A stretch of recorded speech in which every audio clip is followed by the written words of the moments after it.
Hello, I'm Primal Pizza, and today I'm going to be running Pokemon Yellow, any percent glitchless. I have here with me my lovely commentator, Matt, or Yo, what's up? Maddict. What's up, guys? Yep, It's Maddox. I've been running this game for about 3 years, and Matt Matt has as well. Matt Yeah, also I has a very good time in this game. yeah, I ran this game for a month or so, month or two, every day for a while, so definitely know it pretty well. Very similar to Red. Aware of all the differences. Yeah, on the surface, the route looks probably pretty similar to Red, if you're not too familiar with the intricacies, but there's actually a lot of differences that set Yellow apart, and I hope to kind of show those off today. So I think we are about ready for the countdown. So if everyone's ready, 3, 2, 1, go. So yeah, first thing Alright. we're going to do is pretty standard Pokemon stuff, set our options, and name both player and rival one character names to save text throughout the run. It costs more time to nickname than one character in the moment, but throughout the run, the name prints so often that it does save quite a bit of time.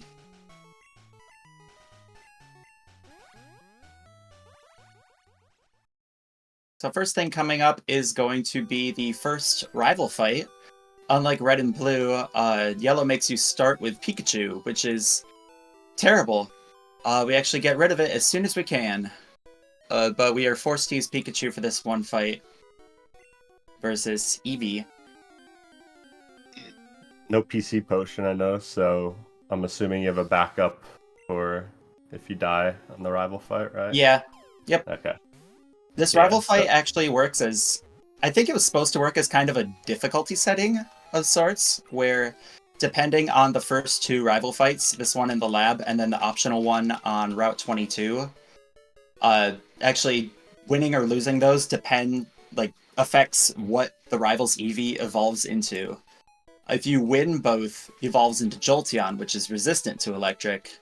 If you lose both, which skipping the optional fight, like we're gonna do, counts as a loss, evolves into Vaporeon, which is weak to electric. And then if you win one and lose the other, it evolves into Flareon, which is neutral to electric. I don't know how well that works in practice, since this first fight is effectively random. But this first fight, you can win or lose, but doing either one kind of changes what you do at different points in the route. So a very influential fight right here, whether we live or die. yeah, you prefer to win, but losing can be fast.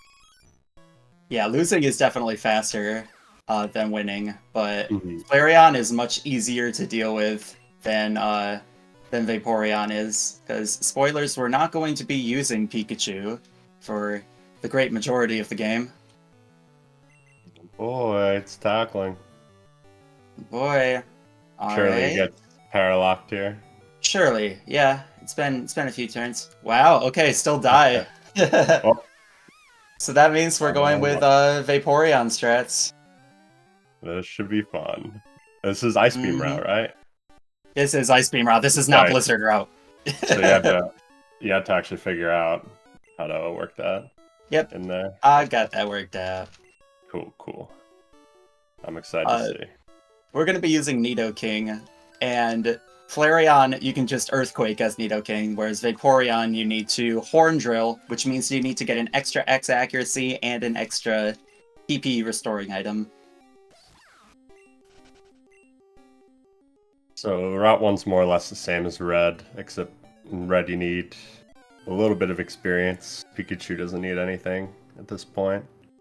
Yeah, all Um, these encounters are just time loss, yep. So every unfortunately.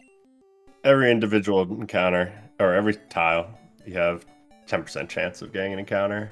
Uh, Immediately after you get an encounter, you get 2 tiles of immunity. Getting Pretty pretty much unlucky all there here. is to it. Mm-hmm. It's not a big deal. Nothing can really do about that.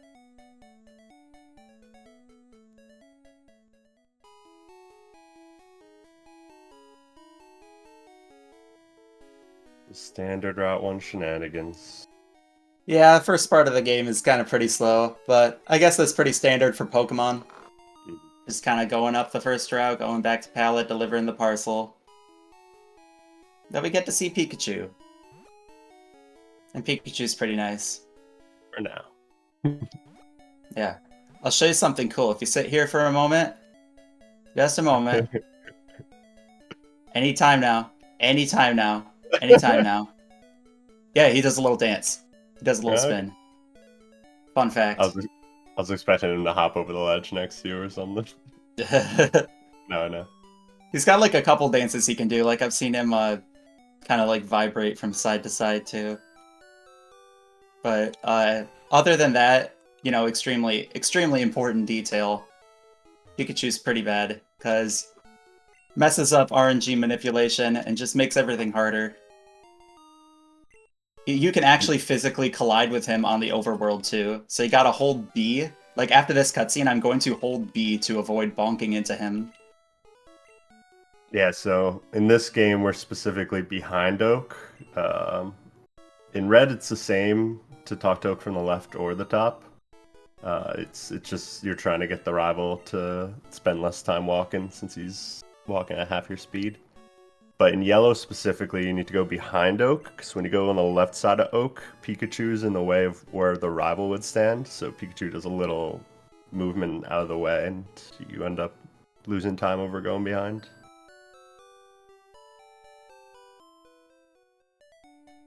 So next we're going to take a little shopping trip in Viridian and get all our Pokeballs for the run and all our potions for the run. Nice. No encounters at the second pass is pretty good. So this is also a nice upgrade from yellow to red. You cannot get potions here in red and blue.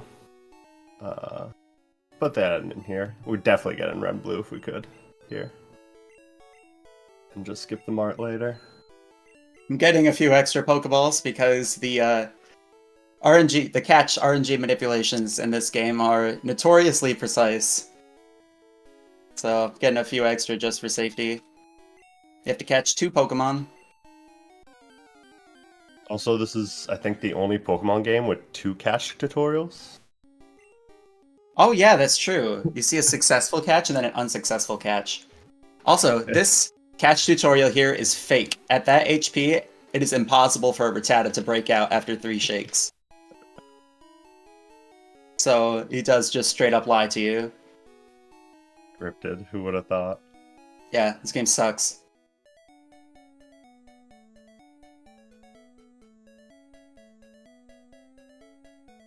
Coming up on our first RNG manipulation here.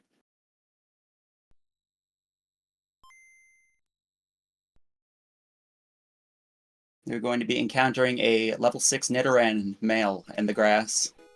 And ideally catching it first of all. We'll see how that goes.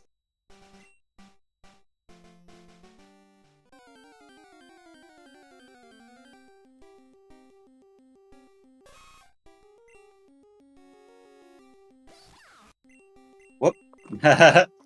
Too early there. Surely. Surely, right? Yep. Yeah. Absolutely. I'm watching a Big flash shout. to know that's That was gonna just work. manipulated.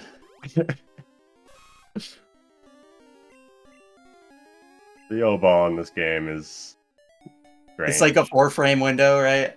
Mm-hmm. The buffer windows are tight. Good. I got the 13 special Nido, which has a bit less defense. There's a few different Nidorans that the game can generate. There is a 15 special one, a 14 special one, and then a 13 special one. 13 special one has a little bit less defense, which will affect kind of what I heal to later in the run.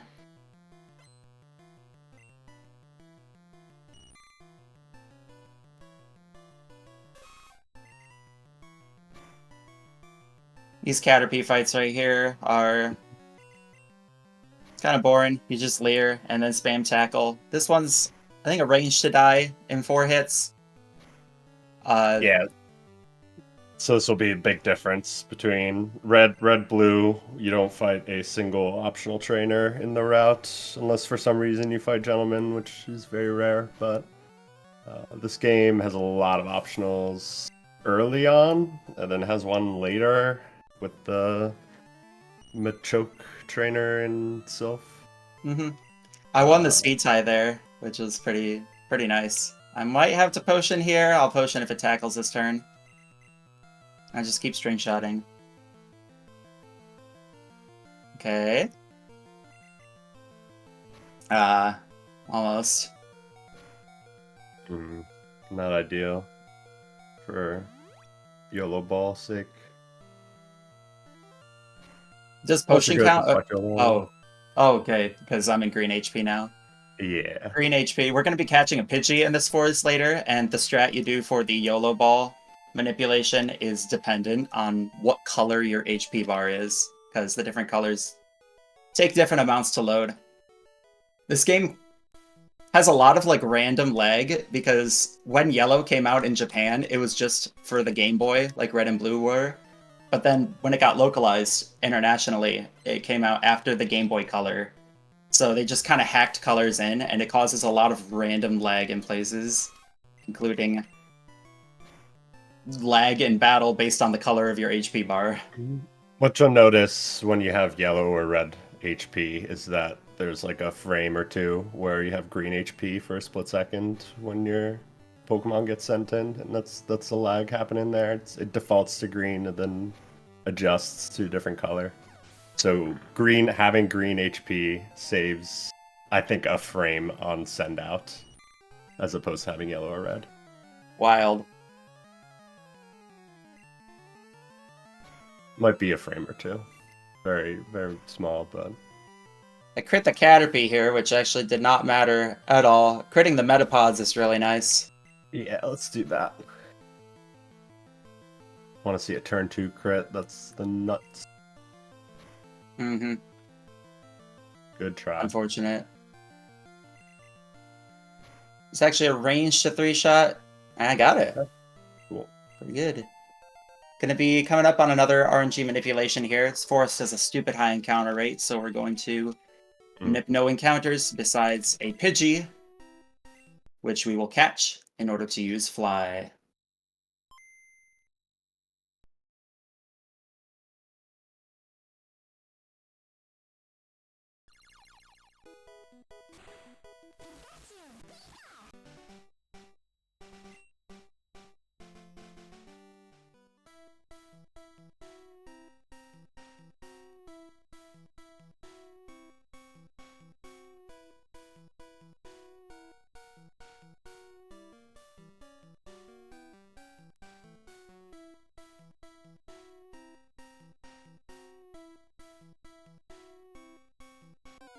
Very nice.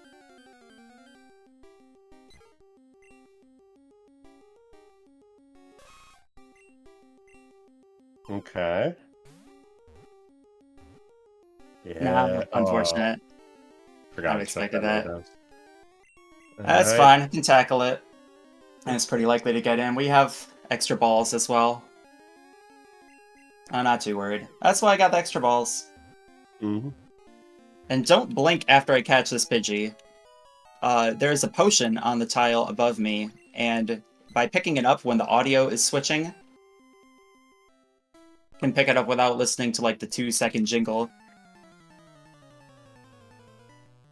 Pretty nice. Pretty nice time save. That also has to do with our character's name being Oh, one that's letter. true. Being one character. Yeah. There's a few jingle skips like that. Like getting cut on the SSN. Depends on your player name as well.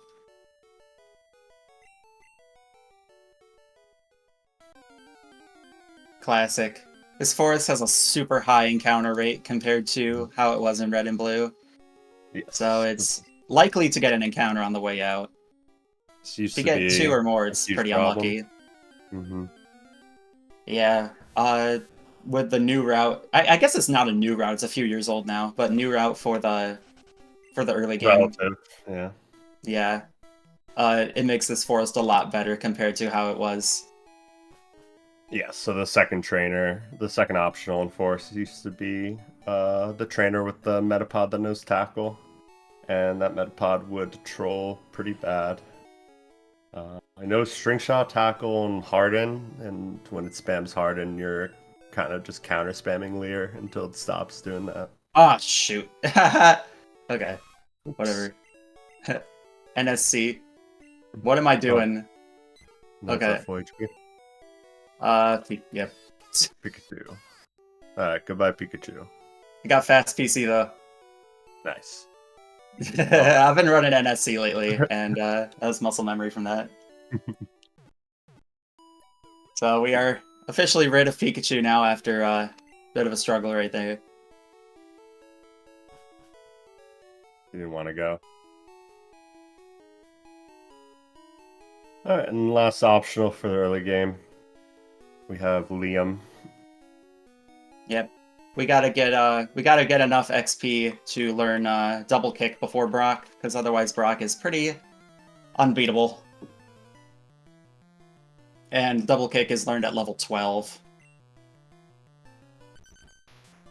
Yeah, so Yellow modified a few early game pokes so you can get a few of their move sets so that you can actually defeat Brock, considering Pikachu is really bad at beating rock Pokemon. The first crit there would have been super nice on a PB run, but since I got to heal out of crit range, that's a bit unfortunate. So Nidoran learns double kick for this reason. Things like Butterfree would learn confusion as soon as they evolve, instead of at like level 16 in red or something like that. I think Mankey learns low kick pretty early. Yep. So they give you a few options, because obviously Pikachu's not going to do a great job. They also lowered the levels of Brock's Pokemon by a couple levels. Just to make it a little bit easier. But gave the Onix a worse moveset. Yeah. I don't know why they did that. Brock is a very interesting fight. The Onix knows... Brock is a Geodude and an Onix, and the Onix knows a move called Bind, which is terrible. Trapping moves in Gen 1 make you unable to move for their entire duration. So, hoping we don't get hit by that. I guess this Geodude just doesn't have Defense Curl, right? Yeah, it only has Tackle in yellow, because its level is level 10 instead of 12. Okay. I see. It looks like crit double kick can kill this Geodude, but it can't. Oh, see, we got a crit right there. There's no way to kill this in one turn, unfortunately. Bummer. Alright, I'll see what we get from the Onix. Got a Leered a couple times. Oh, come on. Okay, Screech miss. Tackle's fine. Cool. Looking good. Right. And then Abide. Yeah, Bide. Right, now Alright, that's fine. We are good now. There it is. Or not. Yeah, so if the Onix just decides to keep using this move, not really much he could do. But luckily it's 1 and 4. So... And come on. Like there we go. Whatever. Okay. We're through now. I've seen much worse. Yep. Not too bad. There's a few spots in the run you can get trapped. And they're usually just random time loss. Usually. There's one that's really bad that comes a lot later.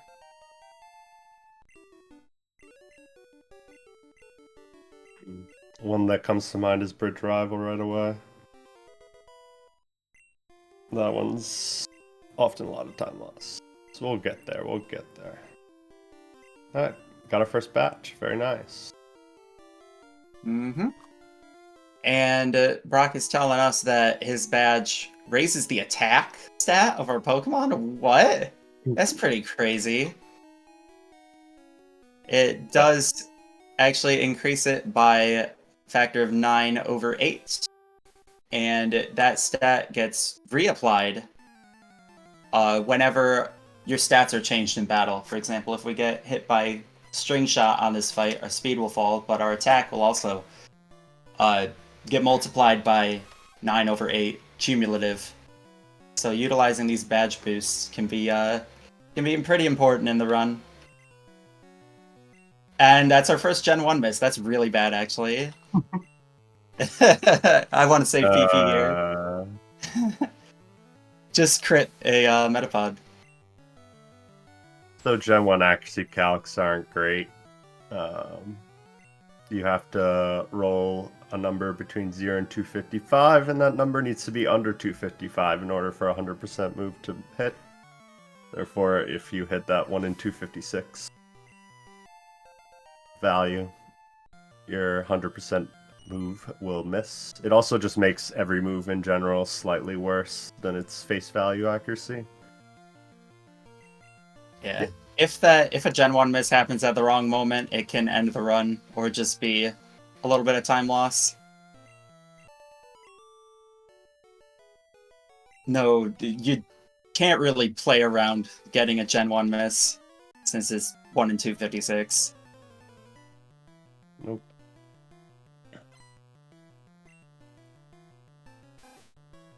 It always catches you off guard, no matter how long you run this game. Yeah.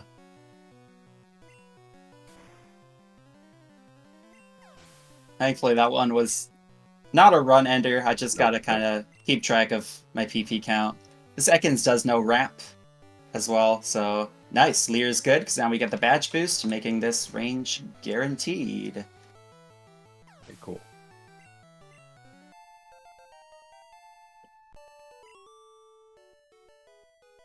This next trainer has a Kakuna and a Metapod. Critting one of those would get our PP back on track.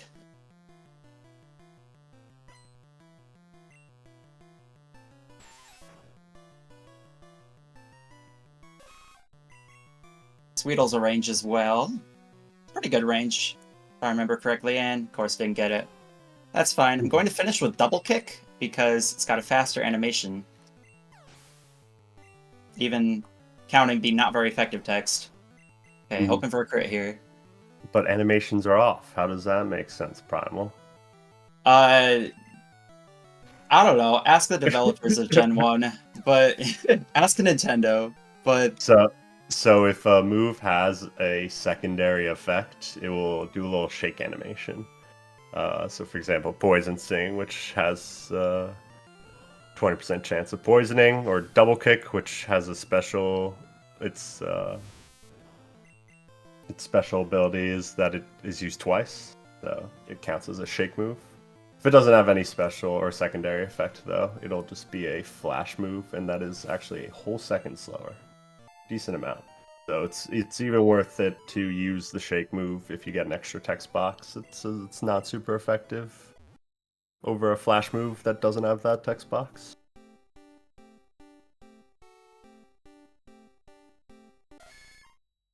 So most of our moves will be shake moves in the late game of the run, or at the late game, other than Earthquake. Yeah, everything will be a shake move.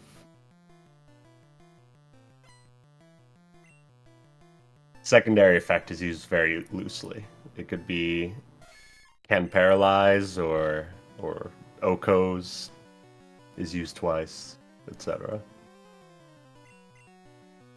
okay, I'm going to use one Horn attack on this Metapod and then switch to Tackle, because I need 6 PP for Mount Moon. You could center here, worst case scenario, right? You could. I don't want to, though. Yeah. Hey, just crit Tackle. Great. Just crit. It's easy. Mm-hmm. It's like whenever Jen will miss.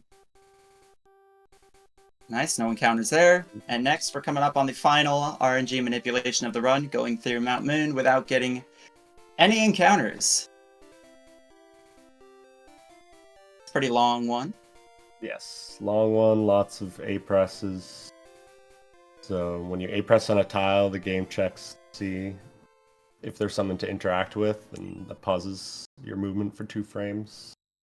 Lines you up with the manip. Alright, I'll be quiet for this though, let Primal focus.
very cool.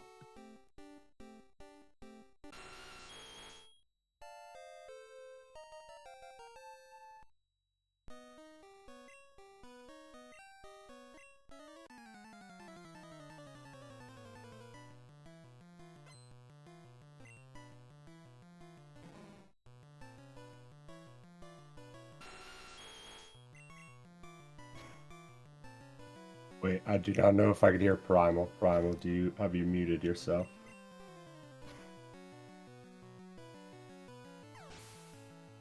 I checked the stream, I didn't hear it either.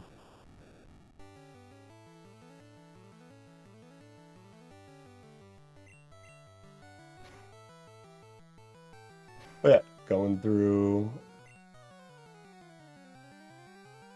We skipped the Moon Rocket fight, because that fight doesn't exist in this game.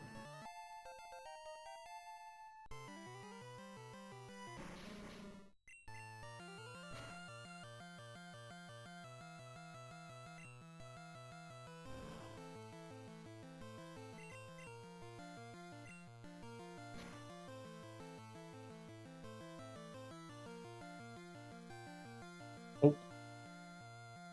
I think getting audio back connected after missing a tackle.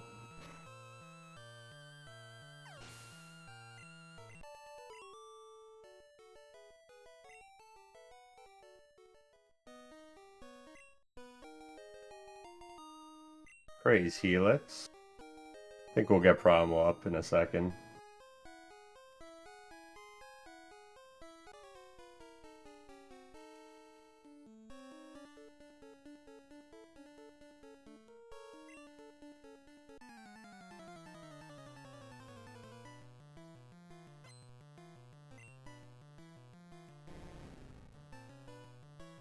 True. If his game and his voice is coming from the same feed, it is on his end. That would make sense.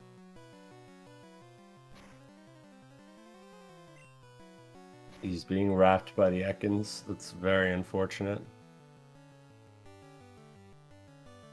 Yeah, this is the longest wrap I've ever seen.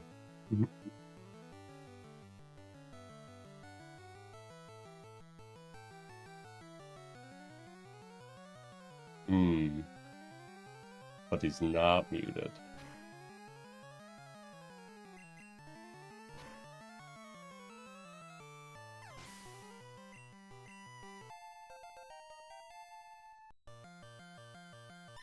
Oh, that's fine. I could explain what's going on for now, as it's handled.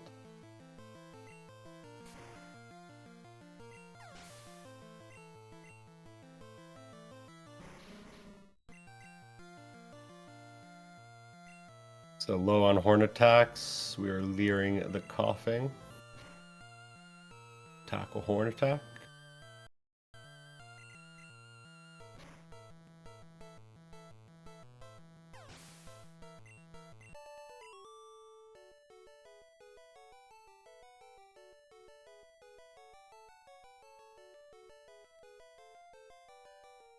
Alright, looks like we're potentially doing a Discord restart here. Get us back on track.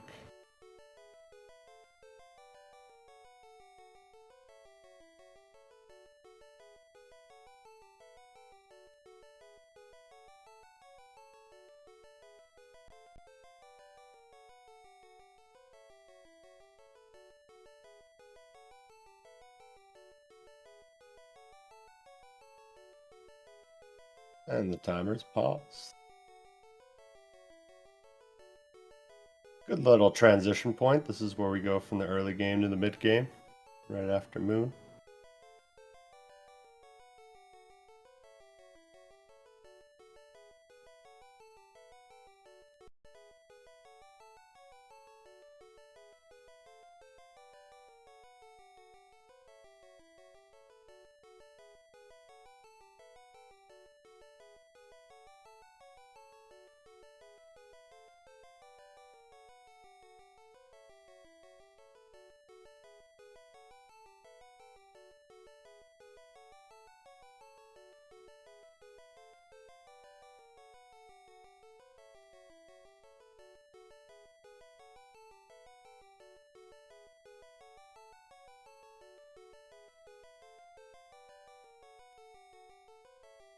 No worries, guys.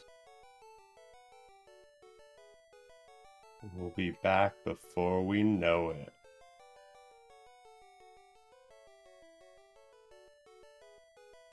Hope everyone's afternoon's going fantastic. Okay, can you hear me now? I can hear you now.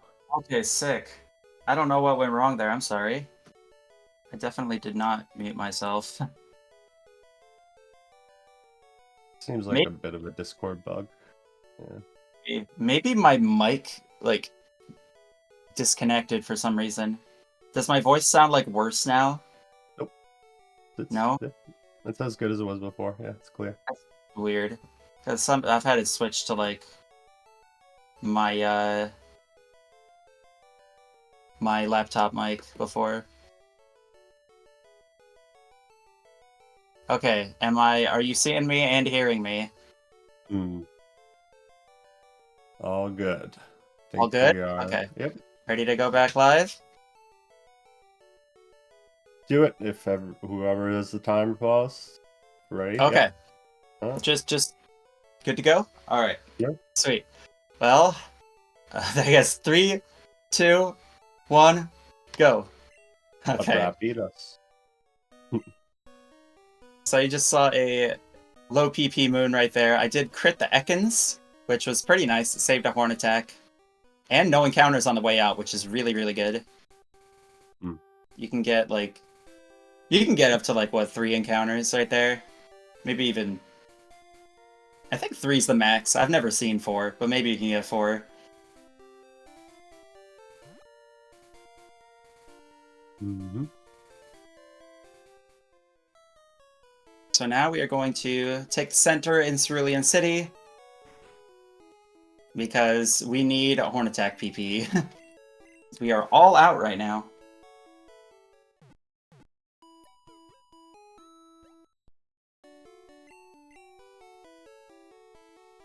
And we are going to make a quick detour to get an extra rare candy. We got a rare candy during Mount Moon Manip, but we're going to get another one right here, which we're going to use pretty soon. And then we got a hell of a fight coming up. Rival 2. So, I don't know if it's like this in the other gen, but in Gen 1, most Moonstone Pokemon, when you use the Moonstone on them, they just do not learn moves from level up. But I believe Nidoqueen and Nidoking are the exceptions at level 23. Nidoking learns Thrash, and I think Nidoqueen learns Body Slam. Yep. Thrash is just so much better, though. Yeah. And that it just works out so well for the speedrun that one, we learn Thrash, which is just an amazing speedrun move. It uses 1 PP and you get 3 to 4 moves out of it. And and also just not learning moves later on saves a decent amount Oh of time. boy. Got hit by Alright. Sand Attack. The Sandshrew has Scratch and Alright. Sand Attack. Has a 50% chance of using either. And we're getting man. so unlucky. Oh boy. It's one of these fights. Please. So it's about a coin flip for the horn attack to hit at this point, and Oh we're getting very boy. now we're looking around 40%. Okay, please, please, please. Okay. I'm gonna Cool. sack Pidgey. Okay, fair enough. This rat only 'Cause, has 1 move that doesn't do damage, so There we go. Nice killed. Yeah. clean. Yeah, that's the I like problem that. with this fight. Spearow can growl you as well. Got pretty lucky with Leer right there, which makes you deal even less damage to the Sandshrew. Honestly, that sack is probably just faster on average, on top of being safer. Really? I would think so with minus 3 and 2 mons left. I think the Yeah, sack you know what? You're probably right. is probably- Got the Eevee. yeah. The Eevee's like a coin flip to kill with 1 double kick. Eevee can also just continue to sand as well. That is true.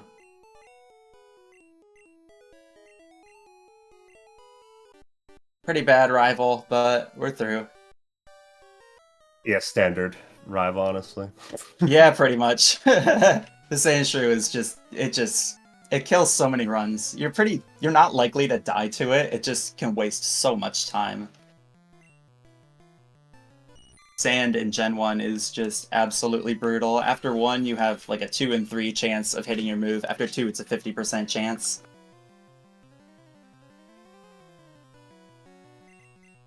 Rest of Bridge is going to be pretty uneventful.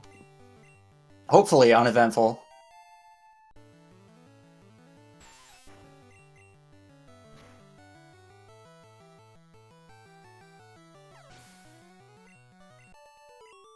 Yeah, leveling up. Once we get to 21, we're going to use those 2 rare candies to get Thrash. Yep, Thrash is the ultimate speedrunning move. It has a shake animation, which is really fast. It lasts for multiple turns without needing to go into the actual fight menu to select a move.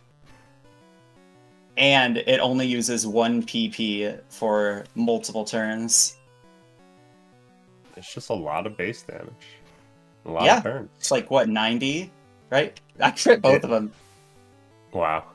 That's really good. The Pidgey's a favorable range to kill. The Nidoran you can't kill without a crit.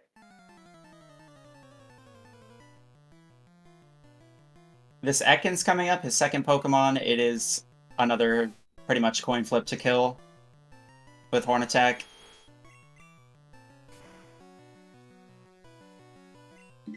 And it does no wrap, so it's pretty fun. So yeah, because we're getting thrashed so early compared to Red and Blue, Mega Punch isn't really considered here. It's just it's the benefits don't outweigh the time loss of the extra movement in Moon and teaching the move.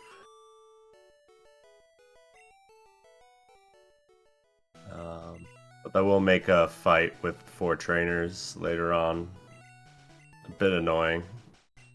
Shouldn't be bad if we're at high HP.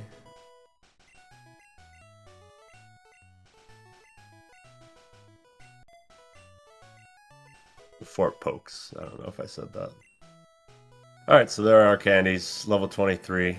Now we're going to be sweeping much easier here. Yeah, Rest of Bridge is just a joke from here. You just kind of spam Thrash, swap it to slot 1 for easy access. Yeah, don't have to go back into the fight menu at this point, so you just clear text boxes after you select Thrash. It's pretty nice.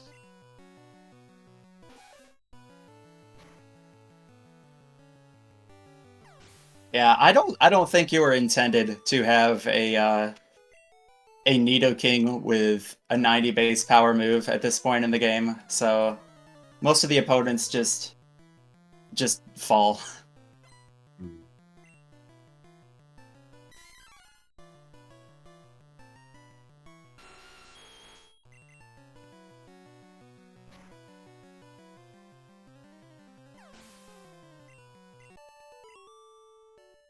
Alright, coming up though, I imagine we're going to be fighting a different trainer because of Vaporeon? Nope.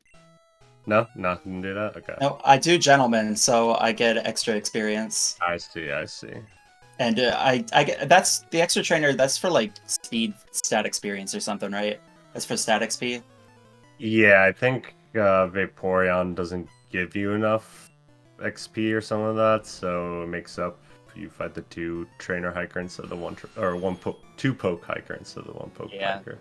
I take an extra. I'm going to take an extra optional on the SSN for a number of reasons, but it provides extra stat experience, which is basically Gen 1's equivalent of EVs in later Pokemon games. Gen 1 and 2's. I love Gentleman in Yellow. It's really good. Really good. It's so good. It makes the next section pretty much completely free. Other than like turn. Dangerous.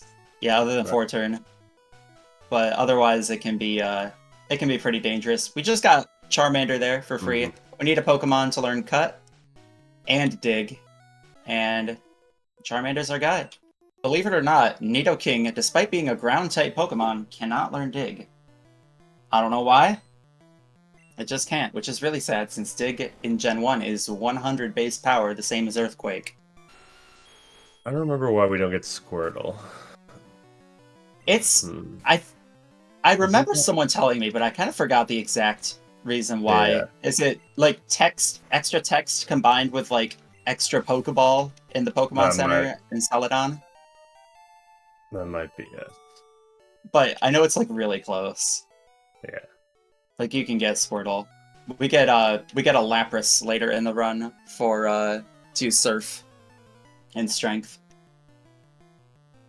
But you get given a free Squirtle in Vermilion, which we don't take because it's just ever so slightly slower.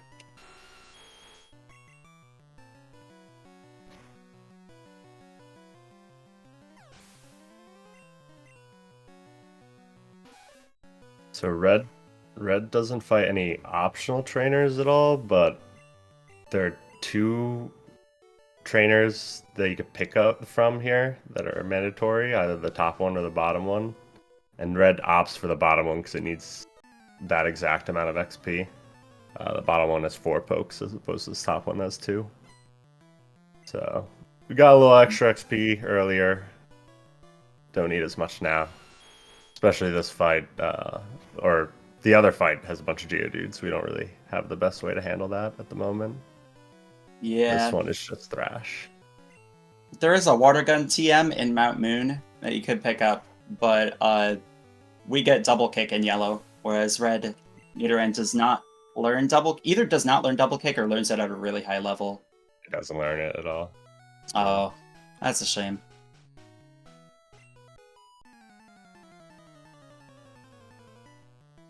They kind of switched around the movesets a little bit because in yellow, Nidoran doesn't learn Poison Sting until it's super high level for whatever reason, whereas it learned it in red at level 14.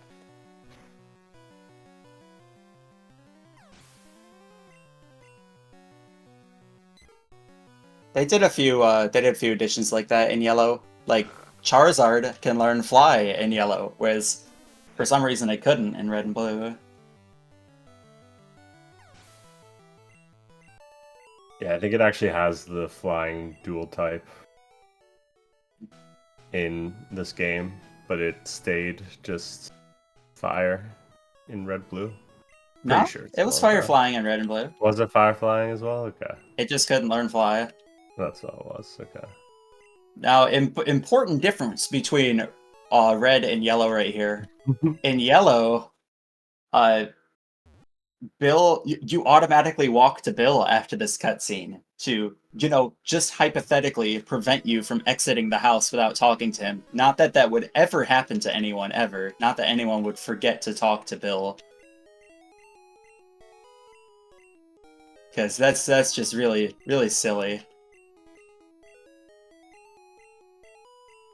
So now, in red, you can actually escape rope from the house, but they thought that was weird and patched that in yellow. So now we gotta kind of take a walk of shame right here. Also, if you had Pikachu during that Bill cutscene, Pikachu would have just absolutely bugged out there, and there would have been like an extra 10-second cutscene of Pikachu just not believing his eyes Oh, wild. as Bill comes out of the as a human comes out of the teleporter that a Pokemon went in. Honestly, I kind of get it. I'd probably spend 10 seconds gawking at that as well. I think that's a pretty reasonable reaction. Now, this trainer right here, it takes 2 Thrashes to kill her Goldeen. It knows Supersonic. Supersonic is only 55% accurate, but if it hits, you get confused and can waste a lot of time or even Crit. die if you're unlucky enough. Just crit It was Thrash. Nope. Peck is good. Yeah. Was living Bubble Boom crits before, but now it's a little more sketchy. Nice HP though. So 25. We're exactly 1 speed higher than the Starmie. Yep. We're doing our first of many safety saves here because there's not really much you can do on Misty to as a safety strat. You really just thrash and pray. Mm-hmm. The Staryu's not a problem. You always kill the Staryu. The Starmie, she can Water Gun, she can Bubble Beam, You really want to see Water Gun, because Bubble Beam crit will just kill us with 13 special. And Bubble Beam can also speed fall, giving her an extra turn. Oh boy. Good night. Okay. Oh. Oh no! Crit and speed fall. Unlucky. Amazing. And that's why we That's save. fine.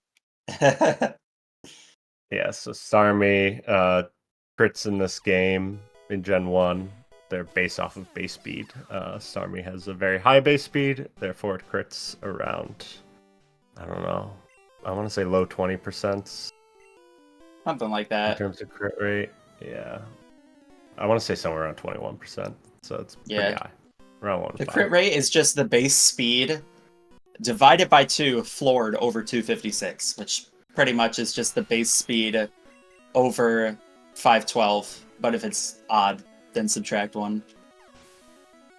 So things crit a lot in Gen 1 compared to future games where it's like 1 in 16 or 1 in 24. X defend. Hoping for a 4-turn Thrash here. Otherwise, I can sack Charmander. Okay. Yep. Sacking Charmander. We're through the fight, as long as we don't Gen 1 miss. Yes. But it is pretty slow. Missy was pulling the punches. Yep. And we also don't have anything to sack later, so... shouldn't really matter, gentlemen. Yeah. Surge is free, as long as you But, heal. okay. Now that I think about it, 4-turn Thrash Grow might be a thing, but we'll think about that later. That's fine. We'll see how Surge is. Just get a damageless Surge. Maybe grabbing the full restore now. Oh, or do you already get the full restore? I already get the full restore. Oh, you already get it. Yeah. You're right.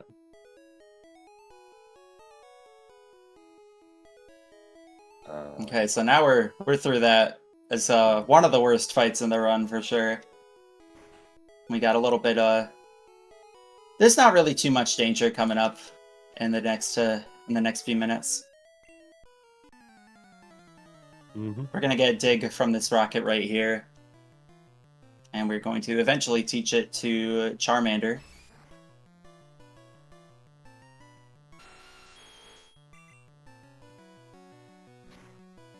Yep, no ranges here for a bit. Oh, just Thrash. Just Thrash and don't Gen 1 miss.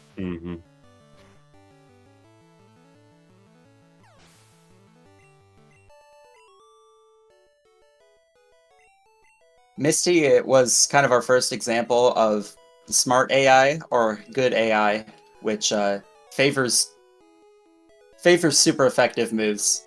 Simple way to put it. Starmie knows Harden, but it will never use it because it'll just favor its water moves to use on Nidoking and Charmander. It doesn't know Harden? It has Harden in yellow, but not in red and blue. Yeah, okay. Does it know Tackle still? No. I think it does. Okay. I'm not 100% sure on that. Grabbed a full restore right there using the same kind of jingle skip setup as we did in Viridian Forest with the potion. Now we got a little spot right here where we can get encounters.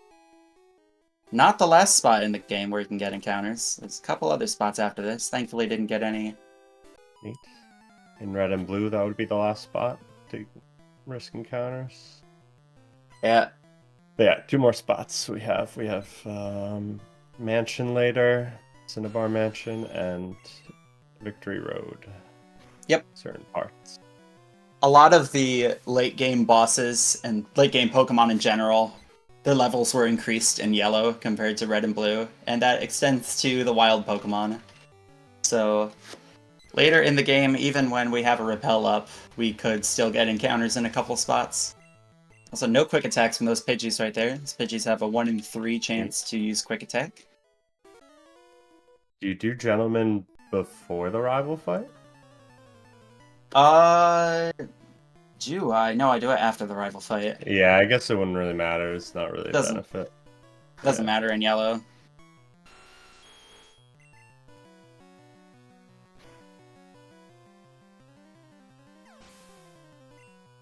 After this guy, we're gonna do a little bit of shopping trip. sell our stuff for some extra money, and then get some repels. You can buy repels in Cerulean City, but the mart is just so out of the way that it's not worth it to do so.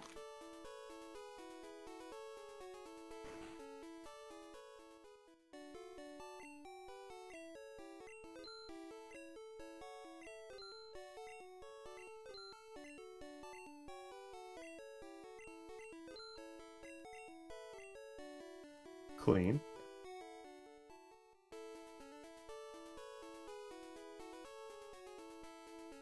And we're going to do a little menu on the SSN, teach a couple TMs. Misty gave us the TM for Bubble Beam, which is going to be really useful. No idea why Nidoking can learn that. Oh, you didn't do it in the room. Oh, is it faster to do there? Believe it or not, it is. It's crazy, even though it doesn't save a turn for him. Weird. Yeah, the menu opens faster in that room. Good to know. And closes. See.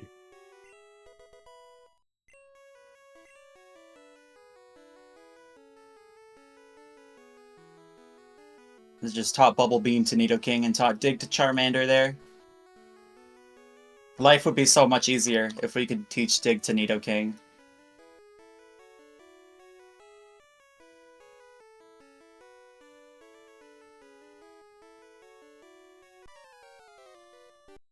This rival fight is not bad. This is a non-concern, unlike the second one. Just gotta make sure to Horn Attack the Spearow and not Thrash it. Because Thrash does not kill Sandshrew. Nope. And it can Sand Attack you. And there's actually a bug, believe it or not, a bug in Gen 1. I know, crazy, associated with no shot. With Thrash. Where if your accuracy gets lowered during the Thrash, it actually reapplies every turn. So your accuracy just keeps getting lower and lower. So I just gotta like subconsciously remind myself whenever I get here, slot 2. Because like that, you're swapping moves around all the time in this game, and Horn Attack used to be slot 1.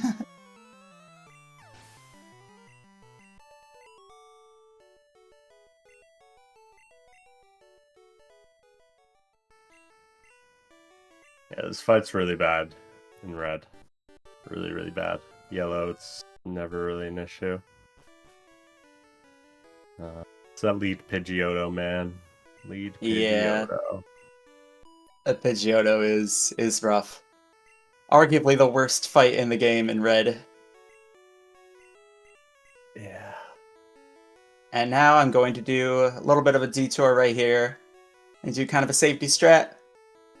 1, 2, 3 doors. That's the one. I'm going to be fighting an optional right here. It is going to get us a little bit of experience, and a little bit of extra money. But what we really want is the item behind him, which is a rare candy. He's packing. He gives you like 1k or something? It's over 1,000 for sure. He's loaded. I mean, he can afford to go on the SSN. You gotta be loaded there. Let's see. 1,190.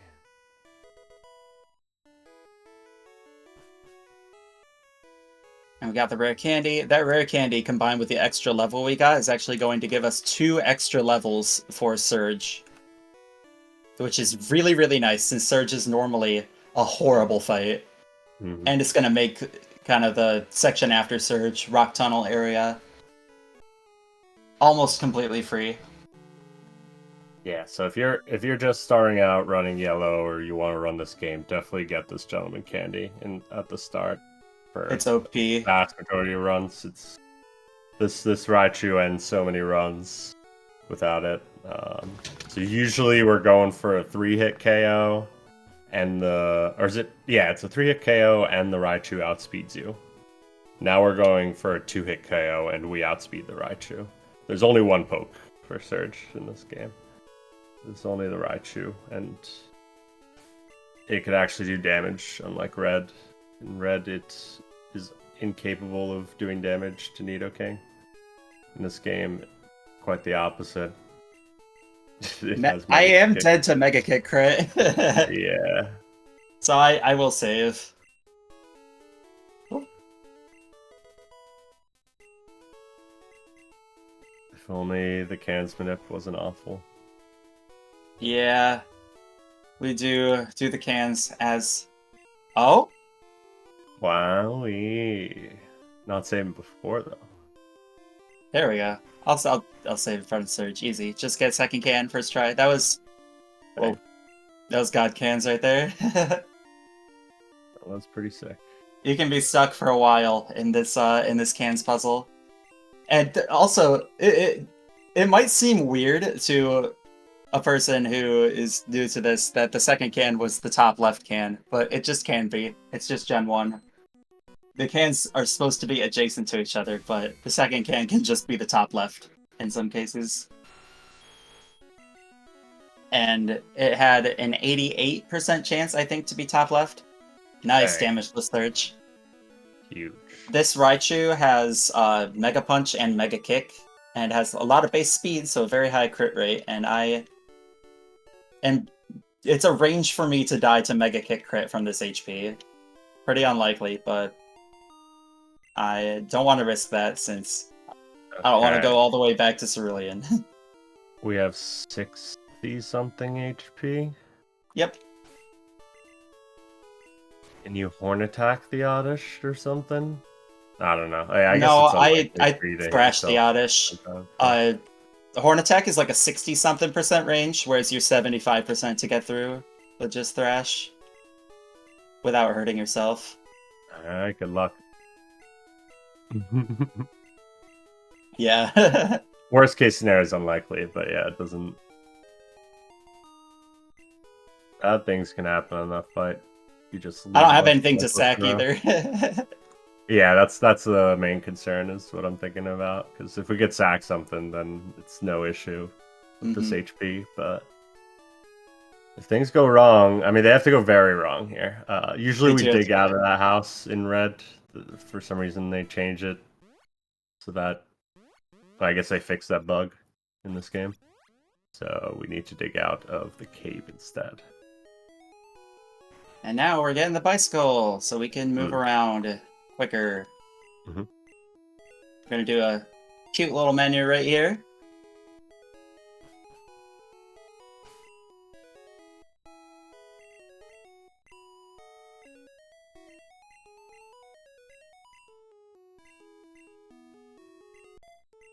Menu kind of shows the basics of Gen 1 menus. We swapped the bike up because we want to use it more. Using items at the bottom of the bag when we swap, which resets our cursor to the top, allowing us to use the items we want. The menus in this game are very, very particularly routed because of that. Alright, this trainer is called 4-turn Thrash Girl. We call her that because you gotta hit a 4-turn Thrash. This Oddish is a pretty bad range to die to Horn Attack. And she has 4 Pokemon. So hopefully we don't hurt ourselves. Yes. Very often you'll be entering at HP where you die to one hit self. So in that case, it is simply just 75% to live. You have to not lose 2 coin flips.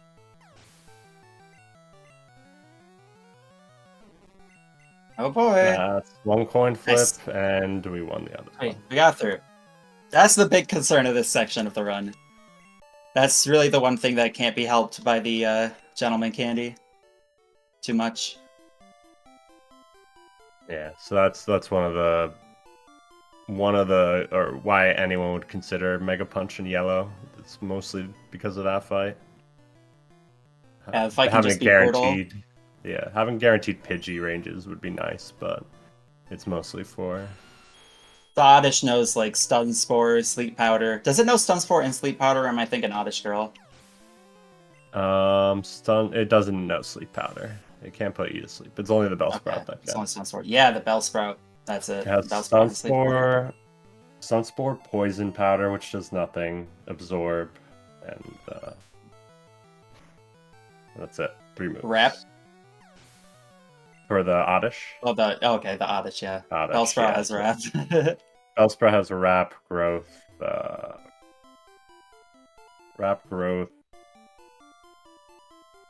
and I want to say one other move. Poison Powder and Sleep Powder? Yeah, that's what it is.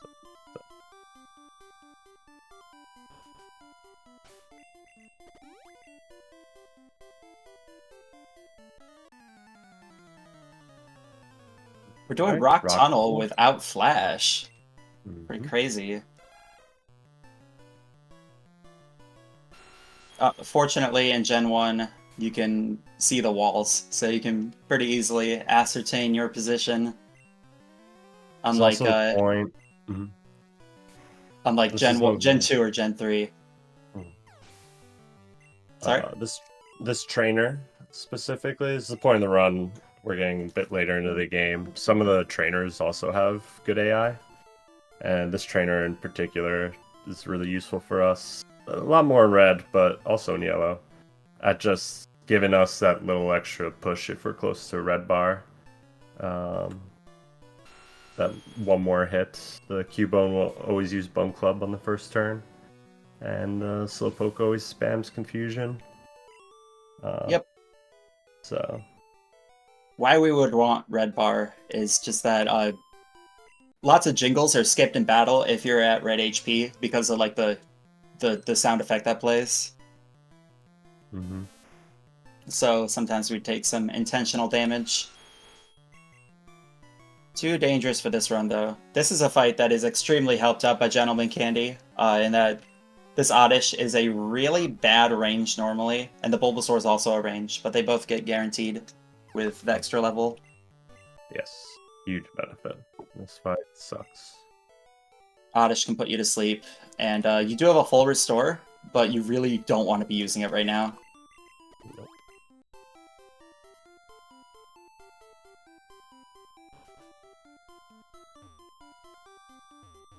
Nice bonk.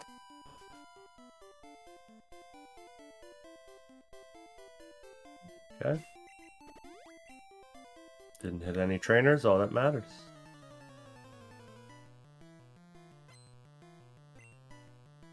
Hiker. We Bubble Beam this, not Thrash. Nope. Definitely don't thrash it, because these Geodudes and the Graveler know self-destruct.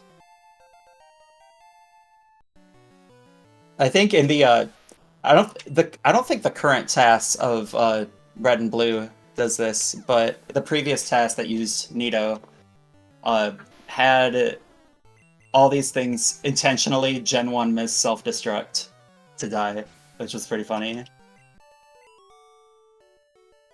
Pretty fast. Skips the whole bar, HP bar going down. Genius. Alright, can't hit any optionals anymore. Huge. Well, Nice. in the tunnel. I was probably overly concerned with that.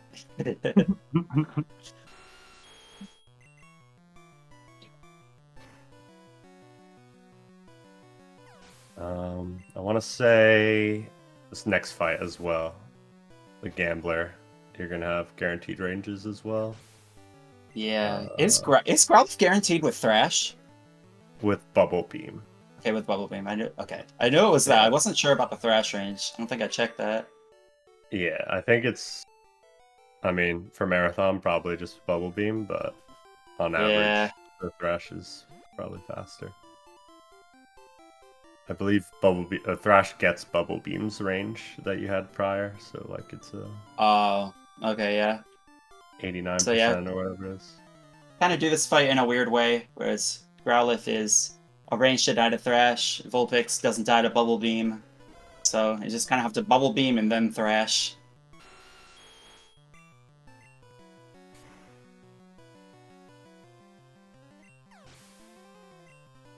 And next, we're not gonna have any battles for a little bit. We're gonna be doing a shopping trip and a pretty big menu. Heading into the late game now.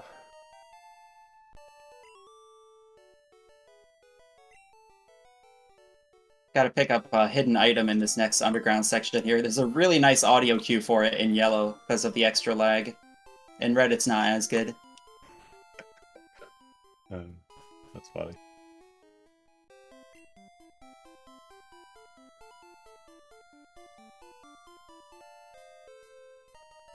There we go. Get the hidden elixir. And next we're gonna take a huge shopping trip in Celadon Mart and basically get all the items we're gonna need for the rest of the run. I do agree that Red's audio cue is scuffed. A little bit. Red has the audio cue for the rare candy on Cycling Road, though, which makes up for it. Yeah, true. It's like You in the told me middle about of the that. beat that I aim for. I'm the underground. That's funny. Alright, girl went up. Alright. And I did vape strats, so just my shopping for that. Uh,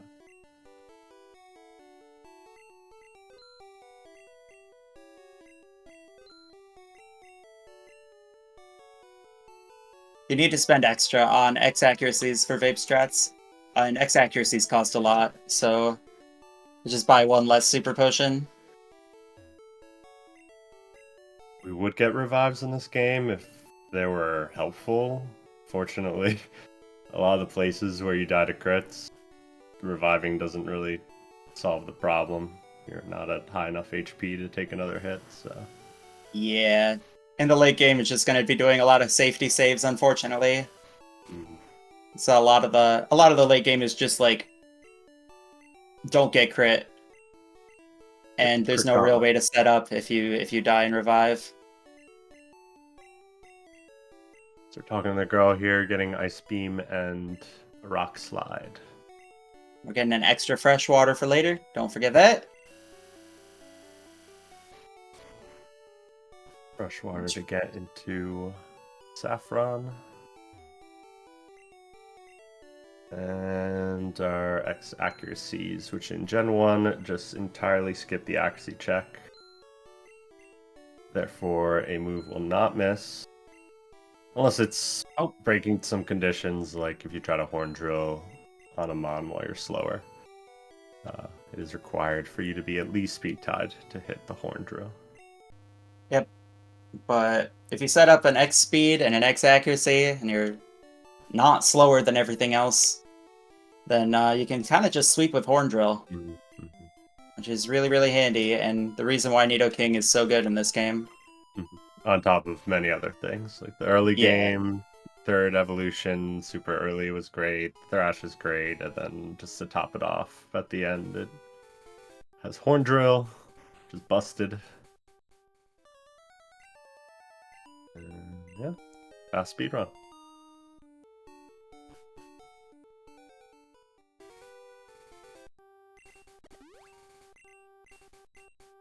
I'll be teaching a couple moves to Nido here. Rock Slide is unfortunately necessary, because we're going to be fighting some Ghastlies and none of our other moves kill. And we're going to be teaching Horn Drill as well, which is the best move in the game.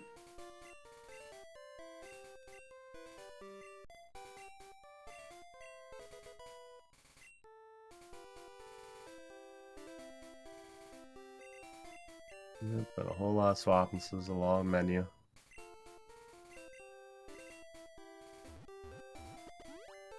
And there we are. Very nice. And we're going to see the power of X accuracies right away. And we're also going to see in this next rival fight how his team changes depending on what he evolves his Eevee into. He always has a fire type, an electric type, and a water type on his team, but one of those is replaced by the evolution. So on Vaporeon strats, he has a Vulpix, which is going to evolve into a Ninetales, which has quick attack throughout the entire game, which can kind of screw you over at some points. So this Fearo's really the only variance on this fight. No Sphere attack, that's quite annoying, but all of its other moves don't do anything to us. Other than Leer, if you're at like low HP, sometimes that matters because there is a quick attack that could come from the Eevee. Yeah. This is Horn Drill. Shake move. Get one text box after it says one hit KO. It's pretty fast, but it is kind of like a default super effective text box in a sense. if we had won the first rival fight, and the rival evolved his EV into Flareon, he would, instead of the Vulpix, he would have a Shelder evolving into Cloyster. But Vaporeon takes the slot of his water type. And next we have 4 Rock Slides to hit. Those are the only times we use Rock Slide in the entire game. Rock Slide is 90% accurate. And we're fighting Ghastlies, which can confuse us. And they know Lick, which can also paralyze us. So hoping we don't see any of that, hoping we just hit the Rock Slides.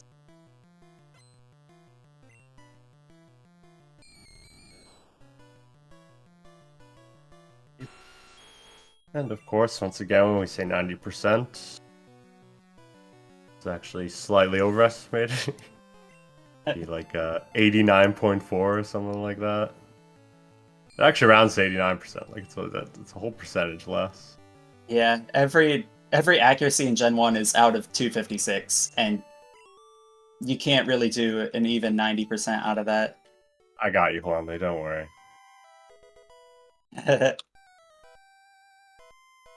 Grabbing a couple elixirs here.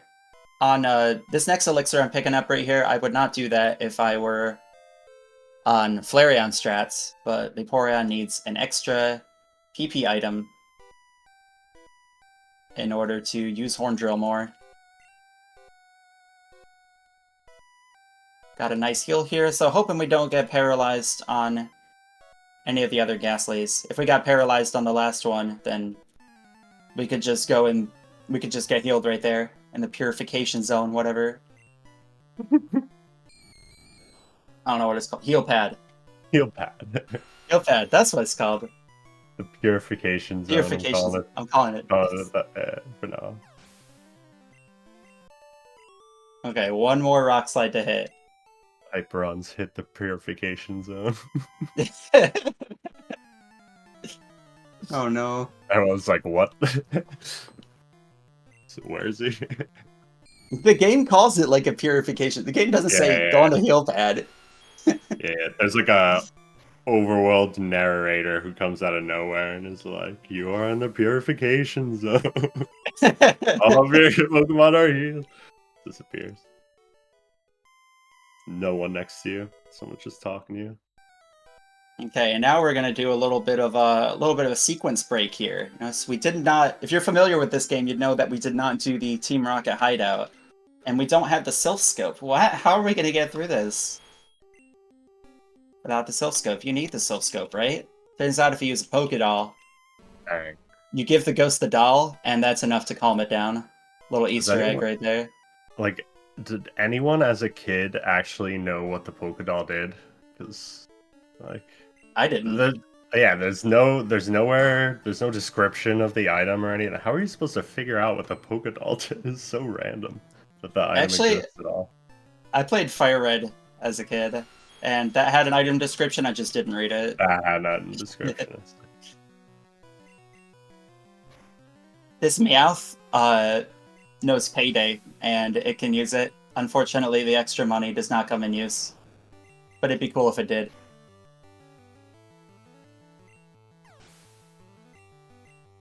All that does is have an extra text box at the end of battle that you forget to clear, and just sit on that for like 5 seconds and think, why isn't the game moving?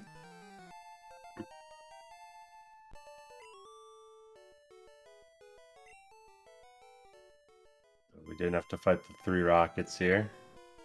No, this is one section of very few where yellow is faster than red. Red has 3 trainer battles versus just the one right here.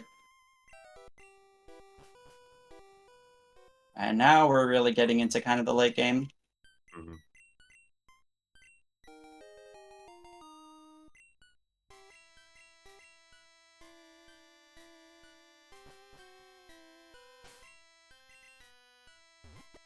We're going to be taking the Pokemon Center in Celadon City. Celadon City is a really useful kind of hub for the rest of the game. Of course, it's got the gym in Celadon that we have to clear.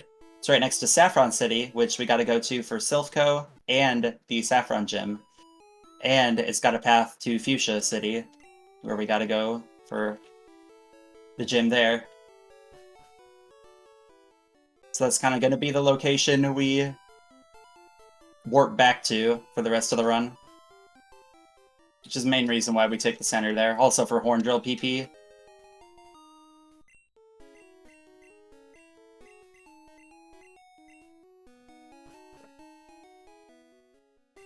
Whoop. I don't know what happened there.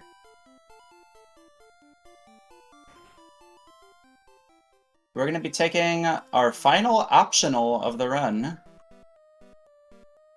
Hopefully. If you... Hopefully. I shouldn't say that prematurely. What? I guess you said taking. Nice. We'll be intentionally taking the next optional. And if you clear Silphco, all the Team Rocket grunts leave. And we could just pick up these items, valuable items that we need. But one of the items is Earthquake, which we really, really need for the rest of Sylph.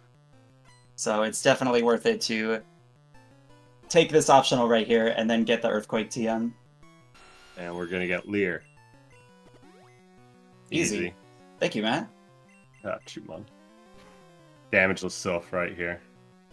I can dream. A kid can dream. All these items are really valuable right here. Also, I did not stop right there. That's just lag from the game. As this game is severely unoptimized. We're gonna get Carbos. We're gonna get a Rare Candy. And we're gonna get TM26. Not in that order.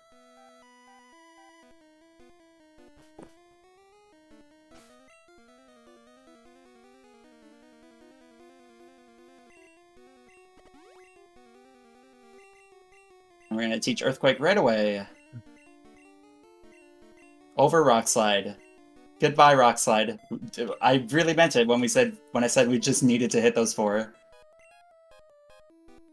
Bad move. It is a horrible move. Loses so many runs. Did pretty well this run, though. I think. Do we hit all 4? Yeah, we hit all 4. Neat. It did, it performed admirably. Like 50%. If Nidoking could learn Dig, we could skip Rock Slide and just use Dig on the Ghastlies, and the world would be so much better. And basically, we'd have world peace and would have, you know, we'd skip the would have solved world hunger. But then we'd open up new problems. We'd have to dig Sabrina, and that trainer knows Reflect. And, oh, digging Sabrina. Yeah. Because we definitely skip would be Earthquake because it's the same move, and Sabrina would be the only real issue. I don't know what the moveset is in yellow though. I don't know if it has Reflect on. Obviously the Abra only uses Flash, but I don't know the other movesets. I have no idea. As you're gonna see pretty soon, we don't really need to know the moveset of Sabrina's Pokemon. Nope.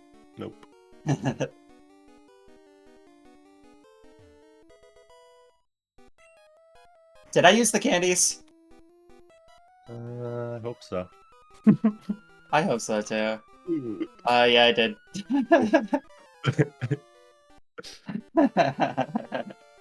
Better safe than sorry. Yeah, being level 36 is very important. So back into the rival immediately again, except he's leveled up incredibly over the since 10 minutes since we fought him. Oh boy. Slash. There goes that damageless. Not quite damageless. Slash is, if used by a Pokemon with base speed 64 or higher, is 255 and 256 to crit. I love how it rounds out to that. It's so good. Yep, there's a 1 in 256 chance. Also, this Ninetales is a speed tie. That's what its crit rate maxes out at. Of course there's a 1 in 256 chance for it to not crit. Of course. Yep. Just for no reason. I still haven't seen it ever. With the Mankeon bridge. I don't think I have either. I know Gunner has lived karate chop because of it. That's awesome. It's pretty awesome. Yeah.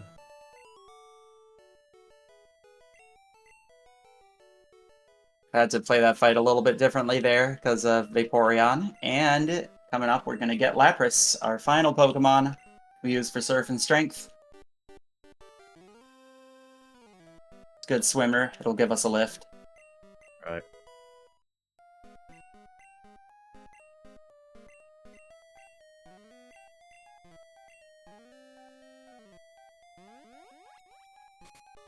And next, the final Jesse and James fight.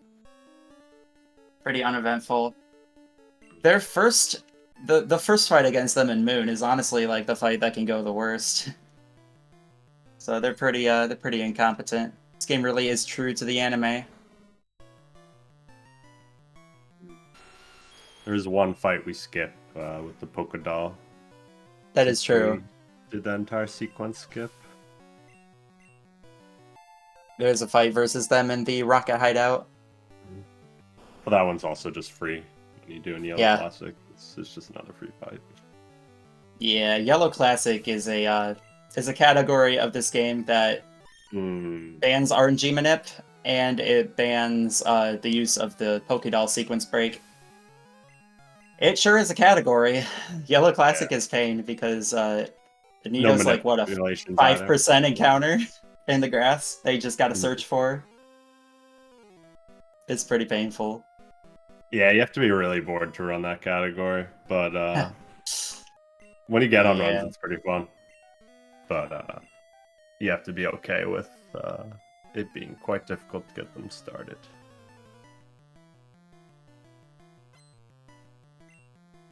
This Persian coming up is going to be arranged with Earthquake.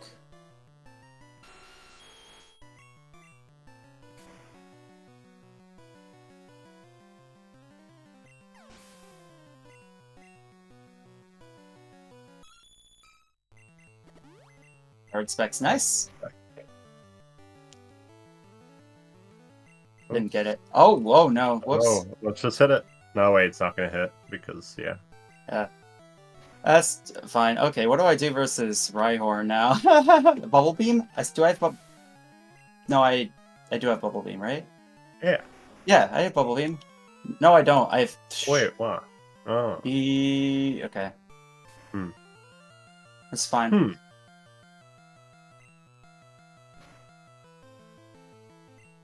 This is interesting right here. Yep.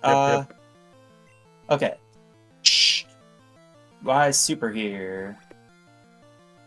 I think I Horn Drill, Exact Horn Drill this, and then Thrash the Nidoqueen. The Nidoqueen's bulky, very bulky. Do you have an extra X attack? I do have an extra X attack. That might be with Thrash might be fine. Ima. That with Thrash, extra X attack, and then surely. Oh, and the badge boost, it's over. Okay, it's over. It's over right here. It's over for Nidoqueen. It just is. You're Nidoqueen.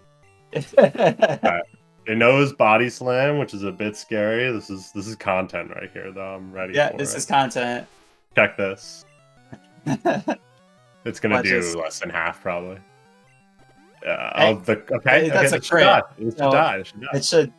Oh my god! It's fine. It's fine. Okay. Okay, we're good. We're good. We're good. Nothing happened. Nothing happened there. Okay. What misclick? Just crit twice in a row. A crit deals less damage there than a non-crit because it ignores the X attack. It ignores the X attack, so that moves. So if I didn't crit one of those, it would have died in 2 hits. I'm gonna use an elixir right here, so it's all good. That was content though.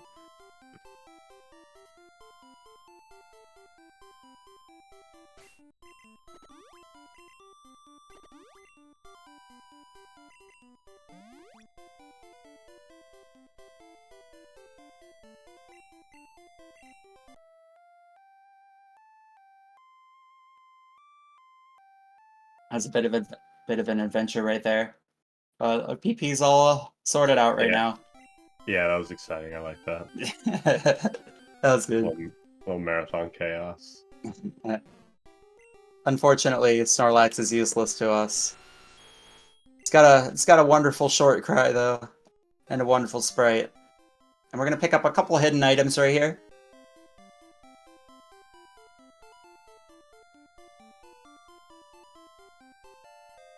Hidden rare candy, and I'm going to count flowers on Cycling Road to pick up a hidden PP up.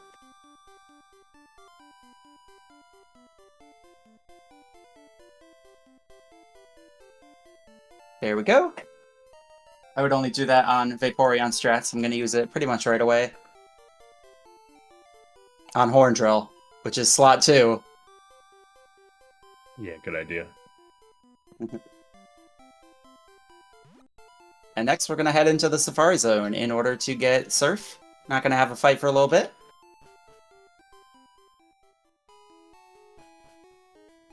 A little bit of different routing here to red and blue. Due to lag, it is faster to not cut these bushes. Mm-hmm.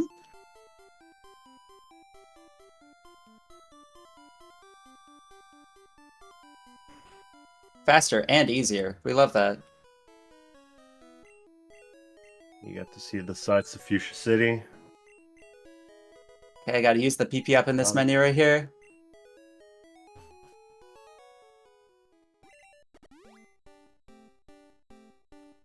Scroll all the way down. Unfortunately, this menu is not too elegant.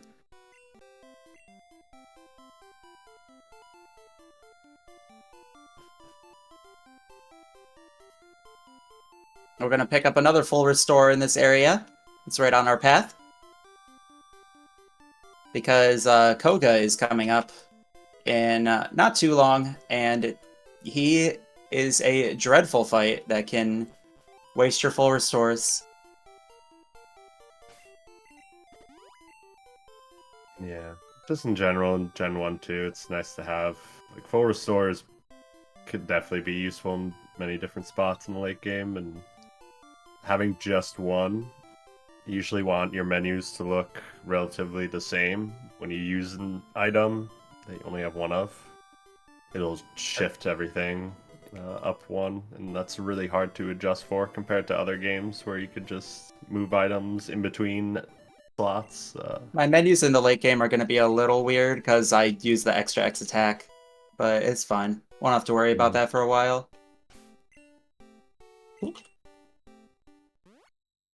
And we got the HM for Surf. We have been to Saffron. We have been to Saffron City before, so we could fly there, but it's actually faster to bike from Celadon to Saffron Gym rather than fly to Saffron. Yeah, so it's just right there.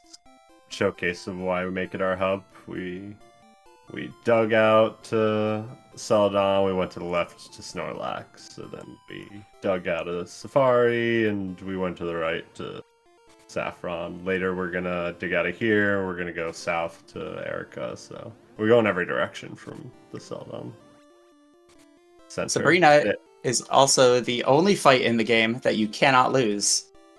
Believe it or not, you would think a Psychic-type gym leader would be hard for a Poison-type Pokemon, but it is.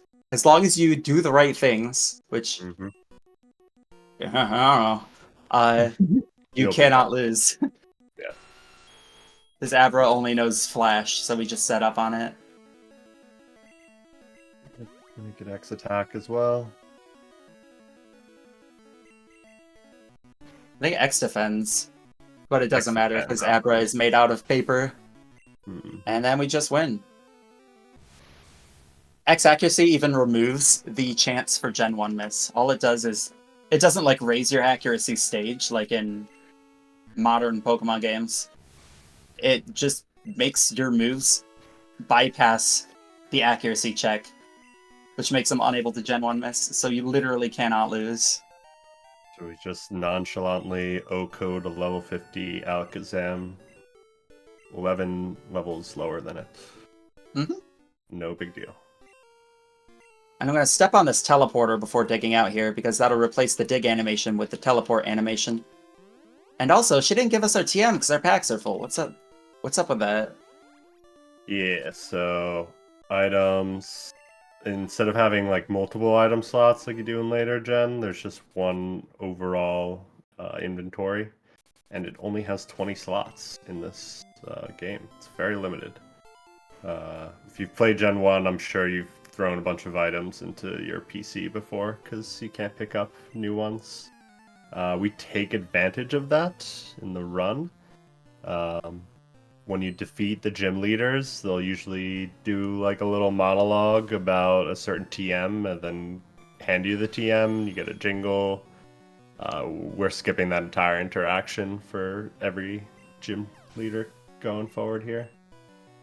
Saves quite a bit of time because some of them talk for a very long time about what their TM does, and we don't need any of them.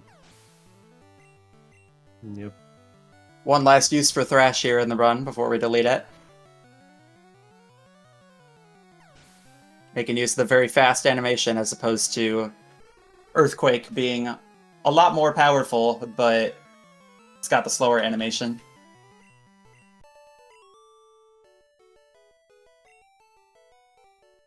This next fight has a Drowsy and a Hypno, and the Hypno does not die to Earthquake without a crit.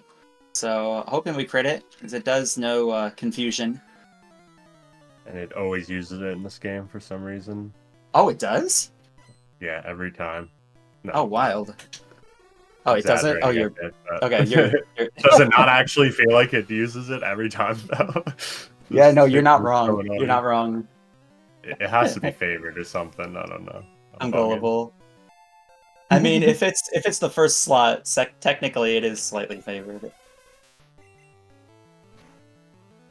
Couldn't tell you if it is, but check this. Okay, Nice. I lied. Yeah, Matt's a proven liar. Mm-hmm. Caught it on camera. Disable headbutt, which does a lot less damage. And we're saving before Koga, because this fight is awful. Mm-hmm. Free fight in red. Bad fight here. Yep. He has 3 Venonats and a Venomoth. You just gotta basically set up an X accuracy, set up an X speed, and drill.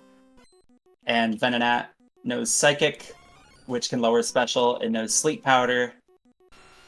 It's just a whole mess. Okay. Pokeflute. So this flow outcome, but it's pretty safe unless this crits. Okay. Special fall is not ideal. I don't think it really matters, though. It doesn't matter. Doesn't matter. Oh. Nice. Okay, so we're through the fight. Neat. Pretty nice.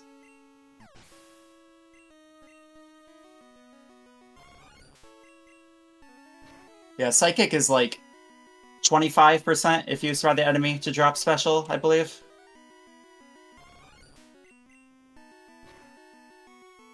Getting through that first try is pretty nice, because that can just waste a ton of time. And we didn't even use full restore, which is the big thing. Yep. Ideal fight gets X attacks on the Venonat and sleep powder misses. Or just no sleep powder and non-crit, non-special fall psychics. It really depends on your HP, but non-crit psychic, usually always good. Yep. Now we're going to do a supersize menu here. After we get strength. Man. I think this is the last really big one. Yeah. There's a decent menu after Giovanni, but this is the last like huge menu in the game.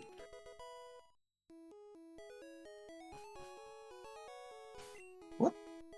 Not that. Nope. Wow. What am I doing?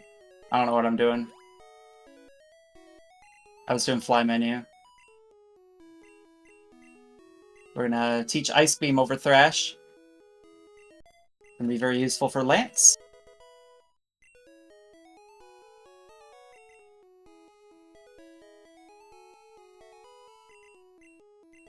So that's our final moveset at this point. more teaching moves to Nidoking.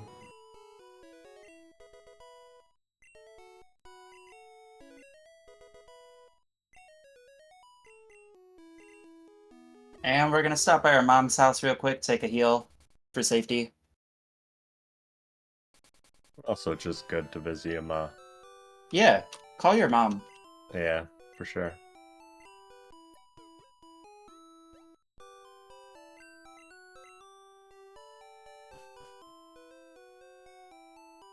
That's a fast heal. Yep, much faster than a Pokemon Center for sure. And it restored our PP too. And next we're going to go through Pokemon Mansion, picking up a couple items along the way. This is a requirement. Gotta get the secret key to get into Blaine's gym. So this is our We're also gonna last pick up. big detour. We're gonna pick up another Carbos as well. Our main kind of speed concern is Champion has an Alakazam.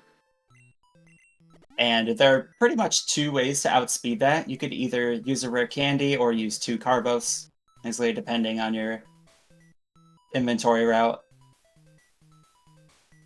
And we're using the two Carbos.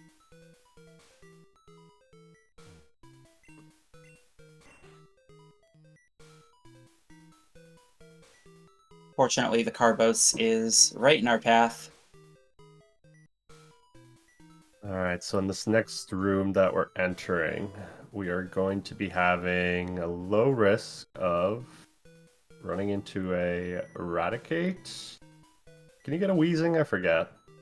I Wheezing have never doesn't gotten a look good. Weezing, can you? Maybe you can't. Maybe that's just classic. I forget. Or I'm thinking of Clefable. Anyway, there's a low chance you'll get an encounter, and the encounter will be a Eradicate that is a higher level than There we Nidoking is, and there's a showcase of that. Not a great tile for that to happen. Kind of a weird one, but yeah, it's the same level. So the Super Repel does not. What? Is not effective there. Yeah. Weird encounter spot. I mean, it's... Nah, I don't know why you even asked that question. Cursor was reset, so got the encounter right there. Yeah, one isn't the worst. Nope, definitely not. Get My very PB gets nasty. 2. Yeah.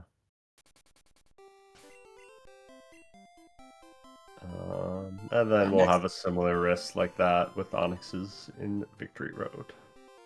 Yep. On a specific floor. Got quiz time now.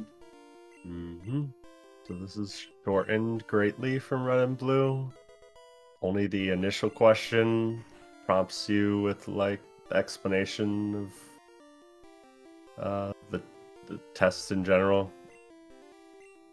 Yeah, it doesn't tell you. Question here just asks doesn't tell you how to do the quiz every time. And I think the room is just generally a little less laggy, which is uncharacteristic. When we compare red and yellow, yellow just tends to be more laggy in general, but Blaine's gym is a little less lag than red overall. It is weird.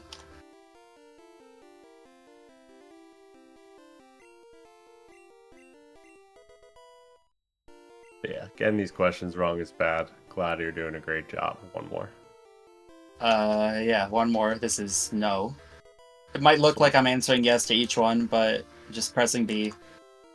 And this fight's moderately risky. Fair safe. Yeah, I debated for a while on saving for Blaine, but I think I'm just gonna do it. Makes sense to me.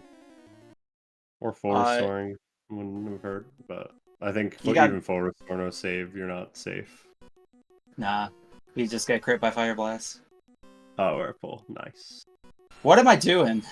We're hitting the drill. We're hitting a drill, of course. And then we're gonna X-attack. No, we're gonna X-attack. X-attack, I mean. And hope... Oh boy, growled. And then it growls, which makes the X attack not do what it's supposed to. So now it's a 2-hit. My drill PP's fine. That was just a The- stupid mistake. The Arcanine is a 2-hit. But that was actually faster than hitting Earthquake. Yeah. I liked it. Nice takedown. Takedown's good, that's safe. Victory. And We are crit through that fight. The Rapidash also knows Fire Spin, which it's like fire type Rap. So I can we just still waste. We still lot have of one time. more X attack or no? We got one more. We got one more. Okay, yeah, so that's the backup one in E4. I I believe. ooh. For Speedfall, right? Weird things. I buy an extra X speed. Okay. Oh, Bubble Beam Speedfall. I do buy an extra X speed though. On vape strats, because I have the money for it with Gentleman. So Adds up, adds up. it should be fine. I used one for the Machoke. Now we're largely backtracking. We did the 6th, 7th, or the 5th, 6th, 7th in gym. We're back to the 4th gym. Kind of make a joke out of this one here. Yeah, just kind of Ice Beam everything and hope you don't Gen 1 miss. Not really much risk to it. There is a alternative route of Yellow that was used for a while called the Gym Flex route, where it was kind of centered around keeping Red Bar through the mid game. And if you did Erica early there, if you're a lower level and don't have the special badge boost from Blaine, it can be pretty dangerous because 2 of her Pokemon are ranges. But in this route, just Ice Beam.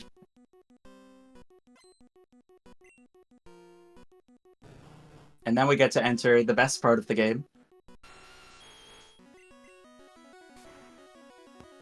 Yeah, it's specifically it's fighting Erica before Blaine, because Blaine has the special badge boost, I believe. Yep. Yeah, so as soon as you get that special badge boost, Erica tends to be free. That's why you'll see a lot of Gen 1 routes in general, even the alt mains fighting Blaine before Erica.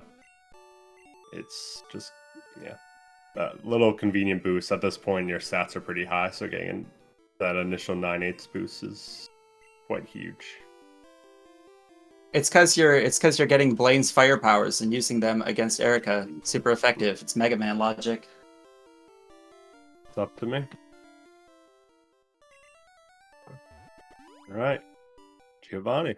This is the final badge. And this is the beginning of the Krint Gauntlet. It starts as soon as we enter Giovanni. Got a couple fights first. Mm-hmm. But after that, it's pretty rough for the rest of the game. Yep. And it's where you see a lot of difference between Yellow and Red. Because they really changed up the movesets and levels of a lot of the bosses, a lot of the endgame bosses.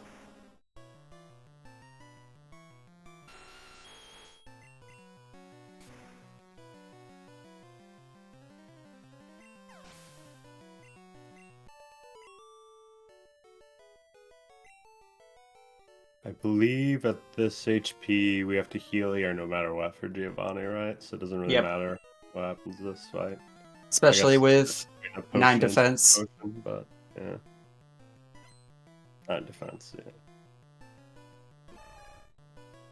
I'm going to use our last X attack right here.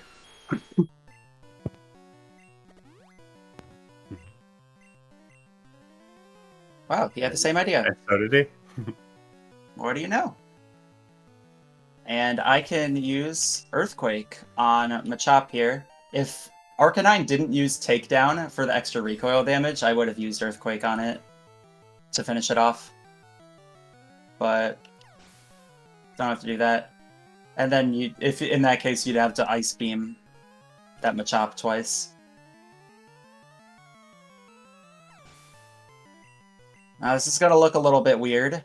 The spinny pads in this game are horrendously slow, so it's actually faster to exit the gym, re-enter to reset the positions of the trainers.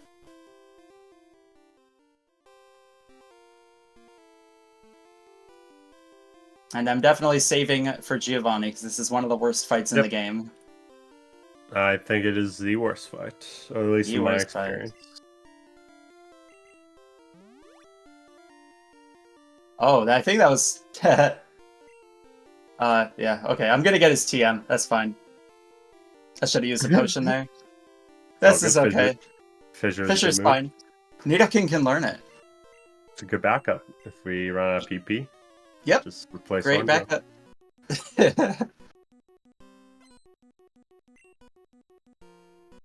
So we have to set up an X speed and an X accuracy here.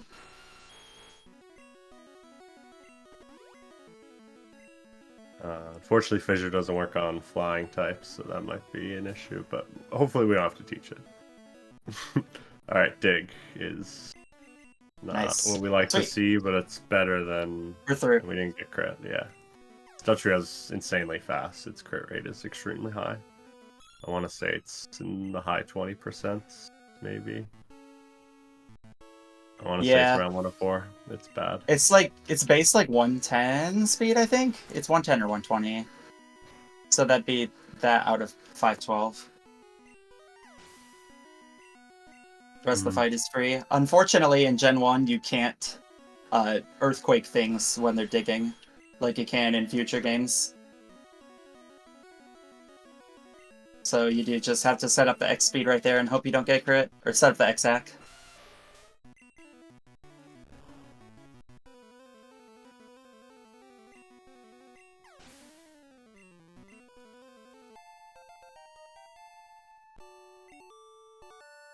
I am going to use a potion, because I think with 9 defense, I'm at risk of dying to crit. It's definitely not likely. And we get Fissure. Nice.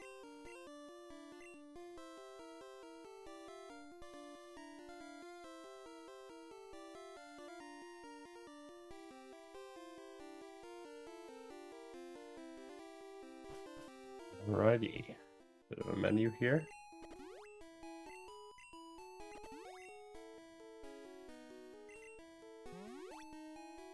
Last potion. Need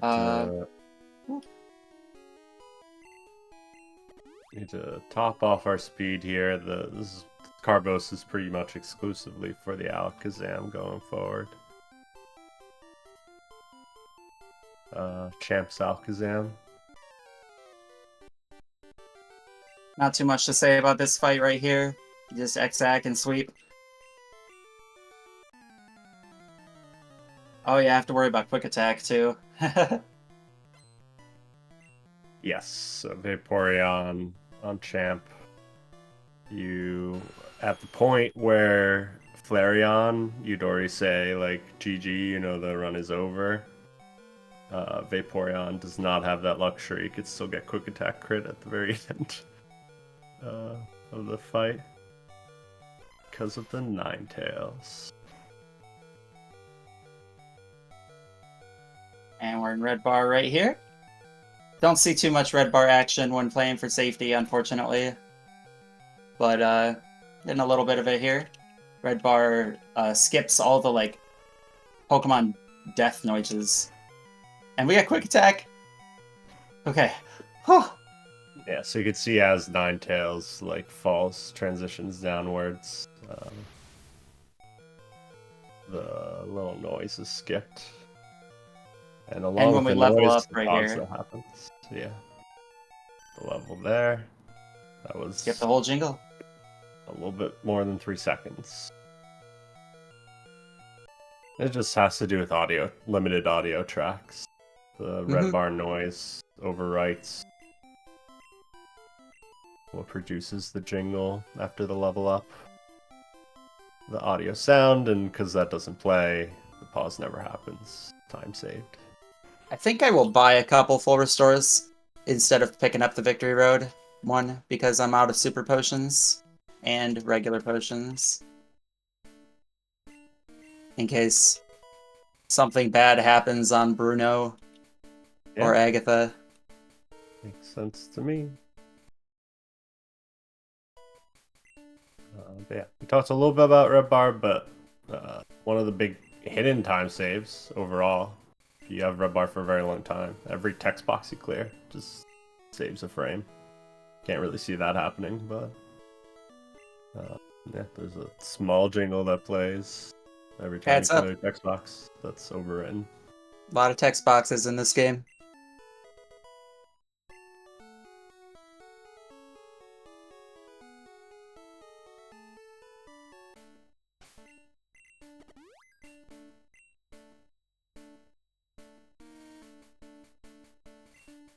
Victory Road, there's actually not a single required trainer that we gotta do, which is really nice. There's just a lot of boulders we have to push, and they're notoriously weird in yellow because they're a lot laggier than in red. So hopefully I can not make an embarrassment of myself. Yeah, for some reason the room with Moltres in it, the boulder just really doesn't want to move. Or it does Yeah, move, but no, it doesn't want to settle. It takes a really long time to settle. it's so slow. Like it'd be all right if all the boulders were that speed because that'd be consistent, but they're not. Yeah, the boulders here are similar to red and blue. I mean, they're not fast. You play fire, red, leaf, green. Those are fast boulders. Gen 2 has some fast boulders.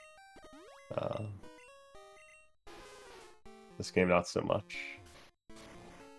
Yeah, like Gen 2 Ice Path. That's some good boulder action right there.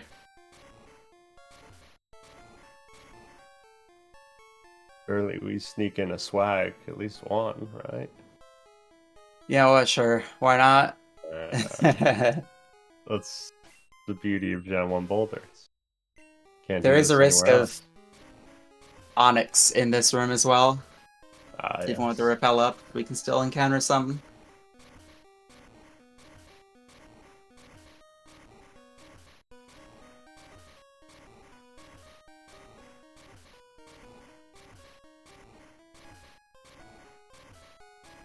Nice long streak of holding left. And you don't want to go down that ladder right there, because that's horrible. That's right. Resets It'd the reset boulder. the boulder position. You'd have to push it all that way all over again. If you hit the trigger and then go in the ladder, though, you don't have to redo the puzzle, and a lot of people don't know that. There's a lot of people that make like rookie mistakes where they do the boulder puzzle. They accidentally like exit Victory Road after doing the first boulder puzzle, and then they do it again where they don't have to.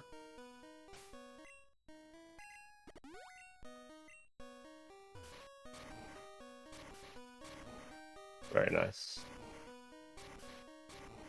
That's what we like to see. Plus 2 frames per swag. Always worth, though. God, this boulder is so slow. Oh It's my. horrible. And no No. onyxes. Nice. No snake. The swag boulders, each one gave an additional chance as well for the onyx, which is a good meme. Can you even get them on that floor? Oh, not on that floor. You're right. You're right. That floor is the one where you're safe. Fair enough.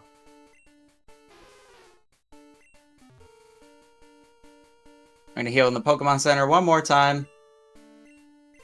And then take a little small shopping trip for some full restores for safety.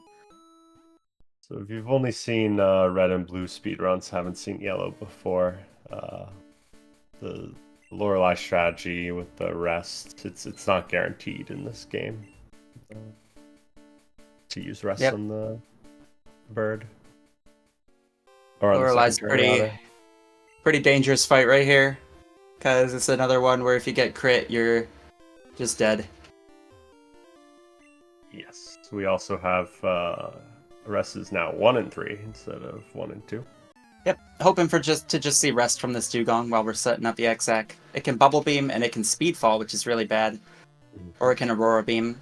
Or Takedown. Bubble Beam, oh boy. Oh, yeah, one. So it's takedown's super Oh boy. Oh, that's a death right there. Or is it? No, it's not. Yeah, I was And gonna another say. Speed Fall! That's crazy. Okay. That's Yeah, fine. you're getting special patch boosts there, so you're gonna live the second one, but That's alright. 2 Speed Falls. That's 3 Bubble Beam Speed Falls this run. And there's opportunity for a 4th.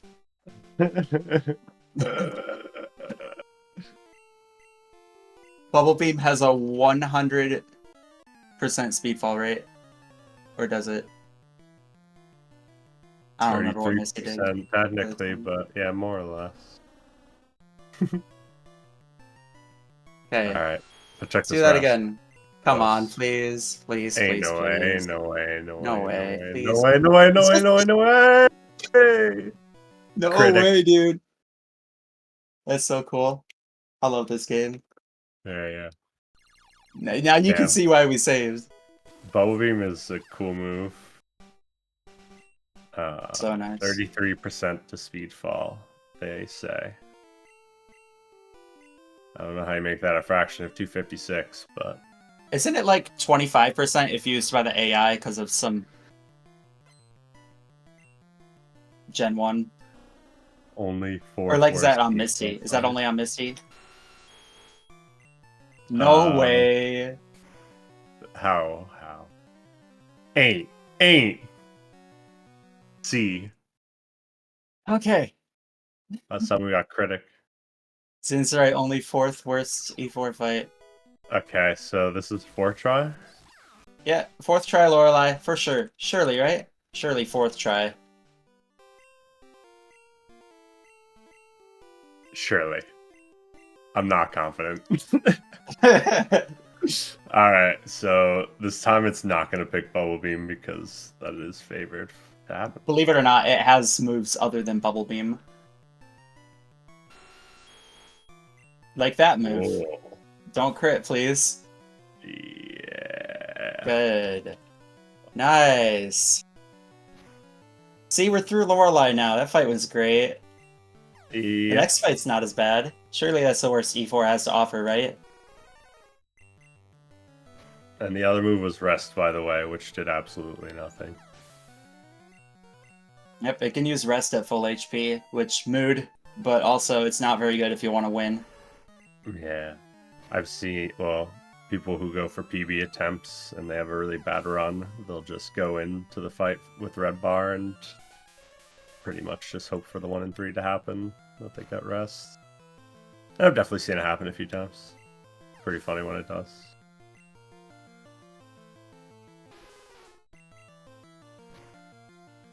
If you're YOLOing E4 in this game, though, you're just not making it far very often. Yeah, E4 is very brutal in this game. In red, you have red bar until Agatha, whereas that's not really a good idea a lot of the time in yellow. Whoop. So last elixir right there. Bruno's not as bad. Bruno is not a bad fight. You can, however, get burned or frozen. Because Hitmonchan can use Ice Punch or Fire Punch on you. I got that, I got frozen my last practice run, so I'm hoping Wait, does won't it have happen Fire now. Punch? I feel like it doesn't have Fire Punch, because I... Does it not? Or maybe it does. Freeze... I calced it. Maybe Freeze doesn't thaw with fire moves or something like that. Maybe it's Yeah, bugged. Freeze doesn't. Okay. Yeah, like Freeze is like locked. Like there's no way to fix Freeze other than full restore, right?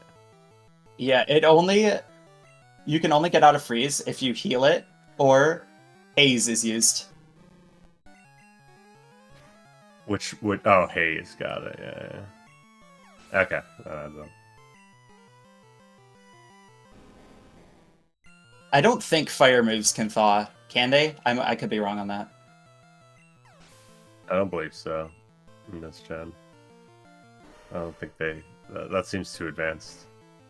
But yeah, this fight, at some point, like, because Pokemon speedruns notoriously are like set up turn 1 and then sweep everything, at some point people used to just set up on that Onyx there, the first Onyx, even though it had Dig.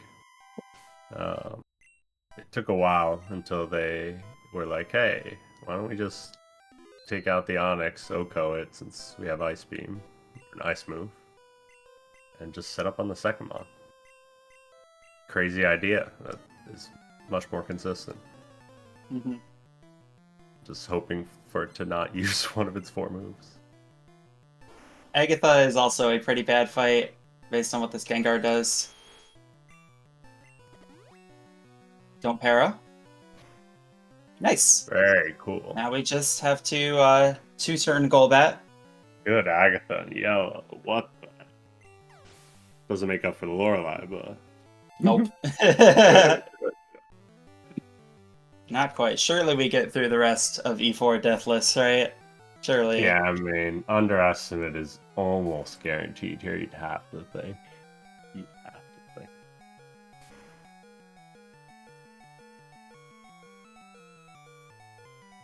Yeah, that Gengar has Substitute, which it can just waste a lot of time.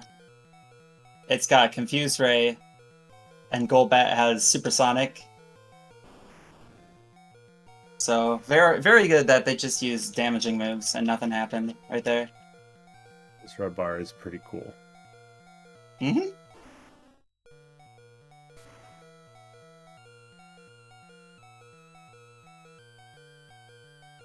Nice. Neat. Got a very nice level up skip right there. There's a nice red bar. Unfortunately, we have to heal them off and save again, because Lance, the remaining 2 fights in the run are just awful.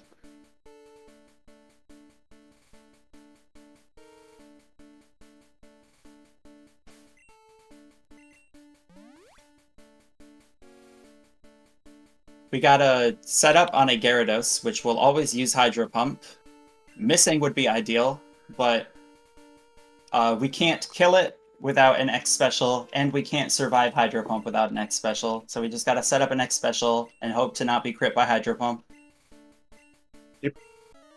My X specials are going to be lower because I ran out of X attacks. Good thing Hydro Pump is missing right here. We're just gonna have a smooth ride. Damage or not.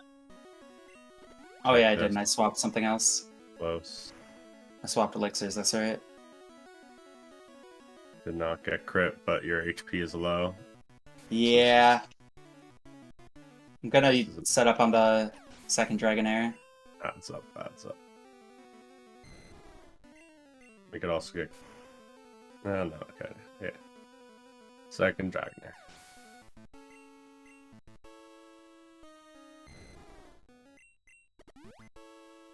Boy. Ice Beam.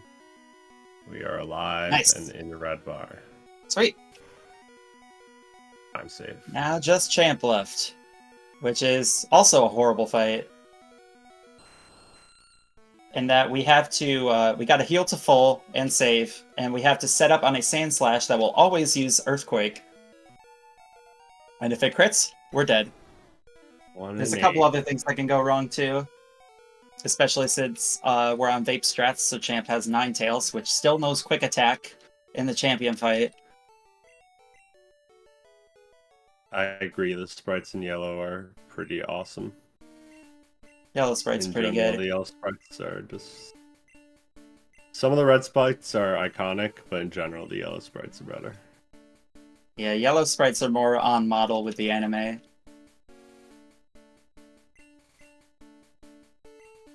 I love Blastoise's yellow sprite in particular. It's so cool. You don't see it in this run, unfortunately, but it's like it's lunging out at you. Okay. Alright. So we gotta not get crit by Sand Slash. Is the first thing. 7 and 8. 7 and 8. It is going to deal more damage to us because we have a 13 special Nido 2, which has 9 DV defense. You have the quick attack defensive ranges. I don't. Alright. Hopefully it's not super low. Oh, That's you just fine. full restore, worst case. Oh, time to I'm not. live. Yeah, okay. I think that lives a quick attack, just not a crit. Yeah, that lives a quick attack, just not a crit. But Ninetales does have high speed, so Good content, good content. Hold your horses. There might also be a range on the Magneton, I imagine. yep. 36 and 39 range on the Magneton. Executor control, but you can't die to Executor.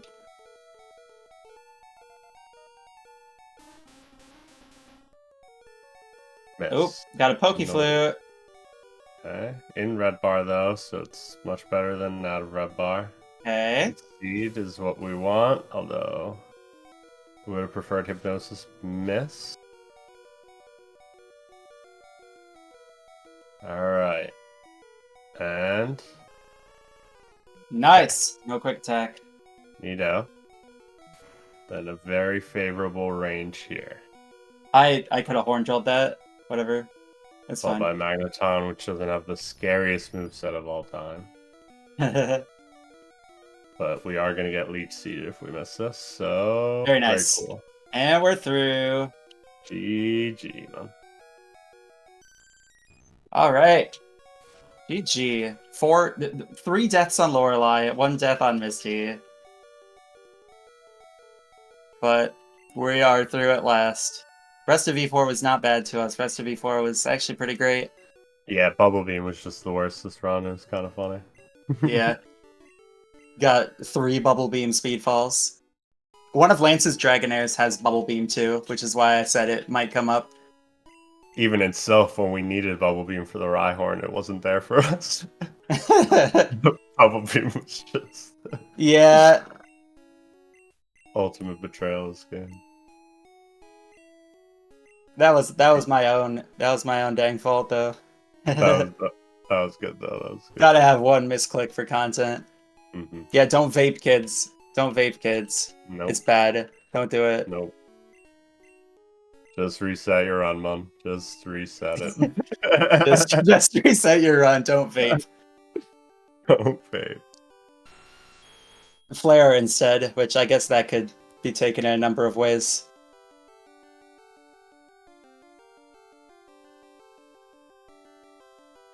All right. Well, thank you for watching, everyone. This was very fun to do. I hope it was informative. Love this game. Love this game and Red. The routes are really cool, and I don't know. I had a good time today. Thank you to the PSR TV team for letting me kick off the marathon. Yeah, you should definitely do that, Randall. If you're interested in running yellow or red glitchless, and you're not in the Gen 1 through 3 Pokemon speedrunning Discord, I don't know why you wouldn't be if you're here, but it's totally possible. Definitely join there and feel free to ask any questions. There's a ton of people out there who are happy to expand on their wealth of knowledge on the game. Yeah. Gen 1 is very accessible compared to a lot of other Pokemon games because you can use emulator like I'm doing right here. And there's just a lot of resources available to it. So if you're a beginner looking to get into Pokemon speedrunning, great place to start out, in my opinion. Gen 1 is indeed a great starter speedrun. Quick, not too long. But a lot of things translate over if you're trying to play other gens going forward. Yeah. Thanks for having me here, Primal. It was a lot of fun. No problem. Thank you for your commentary.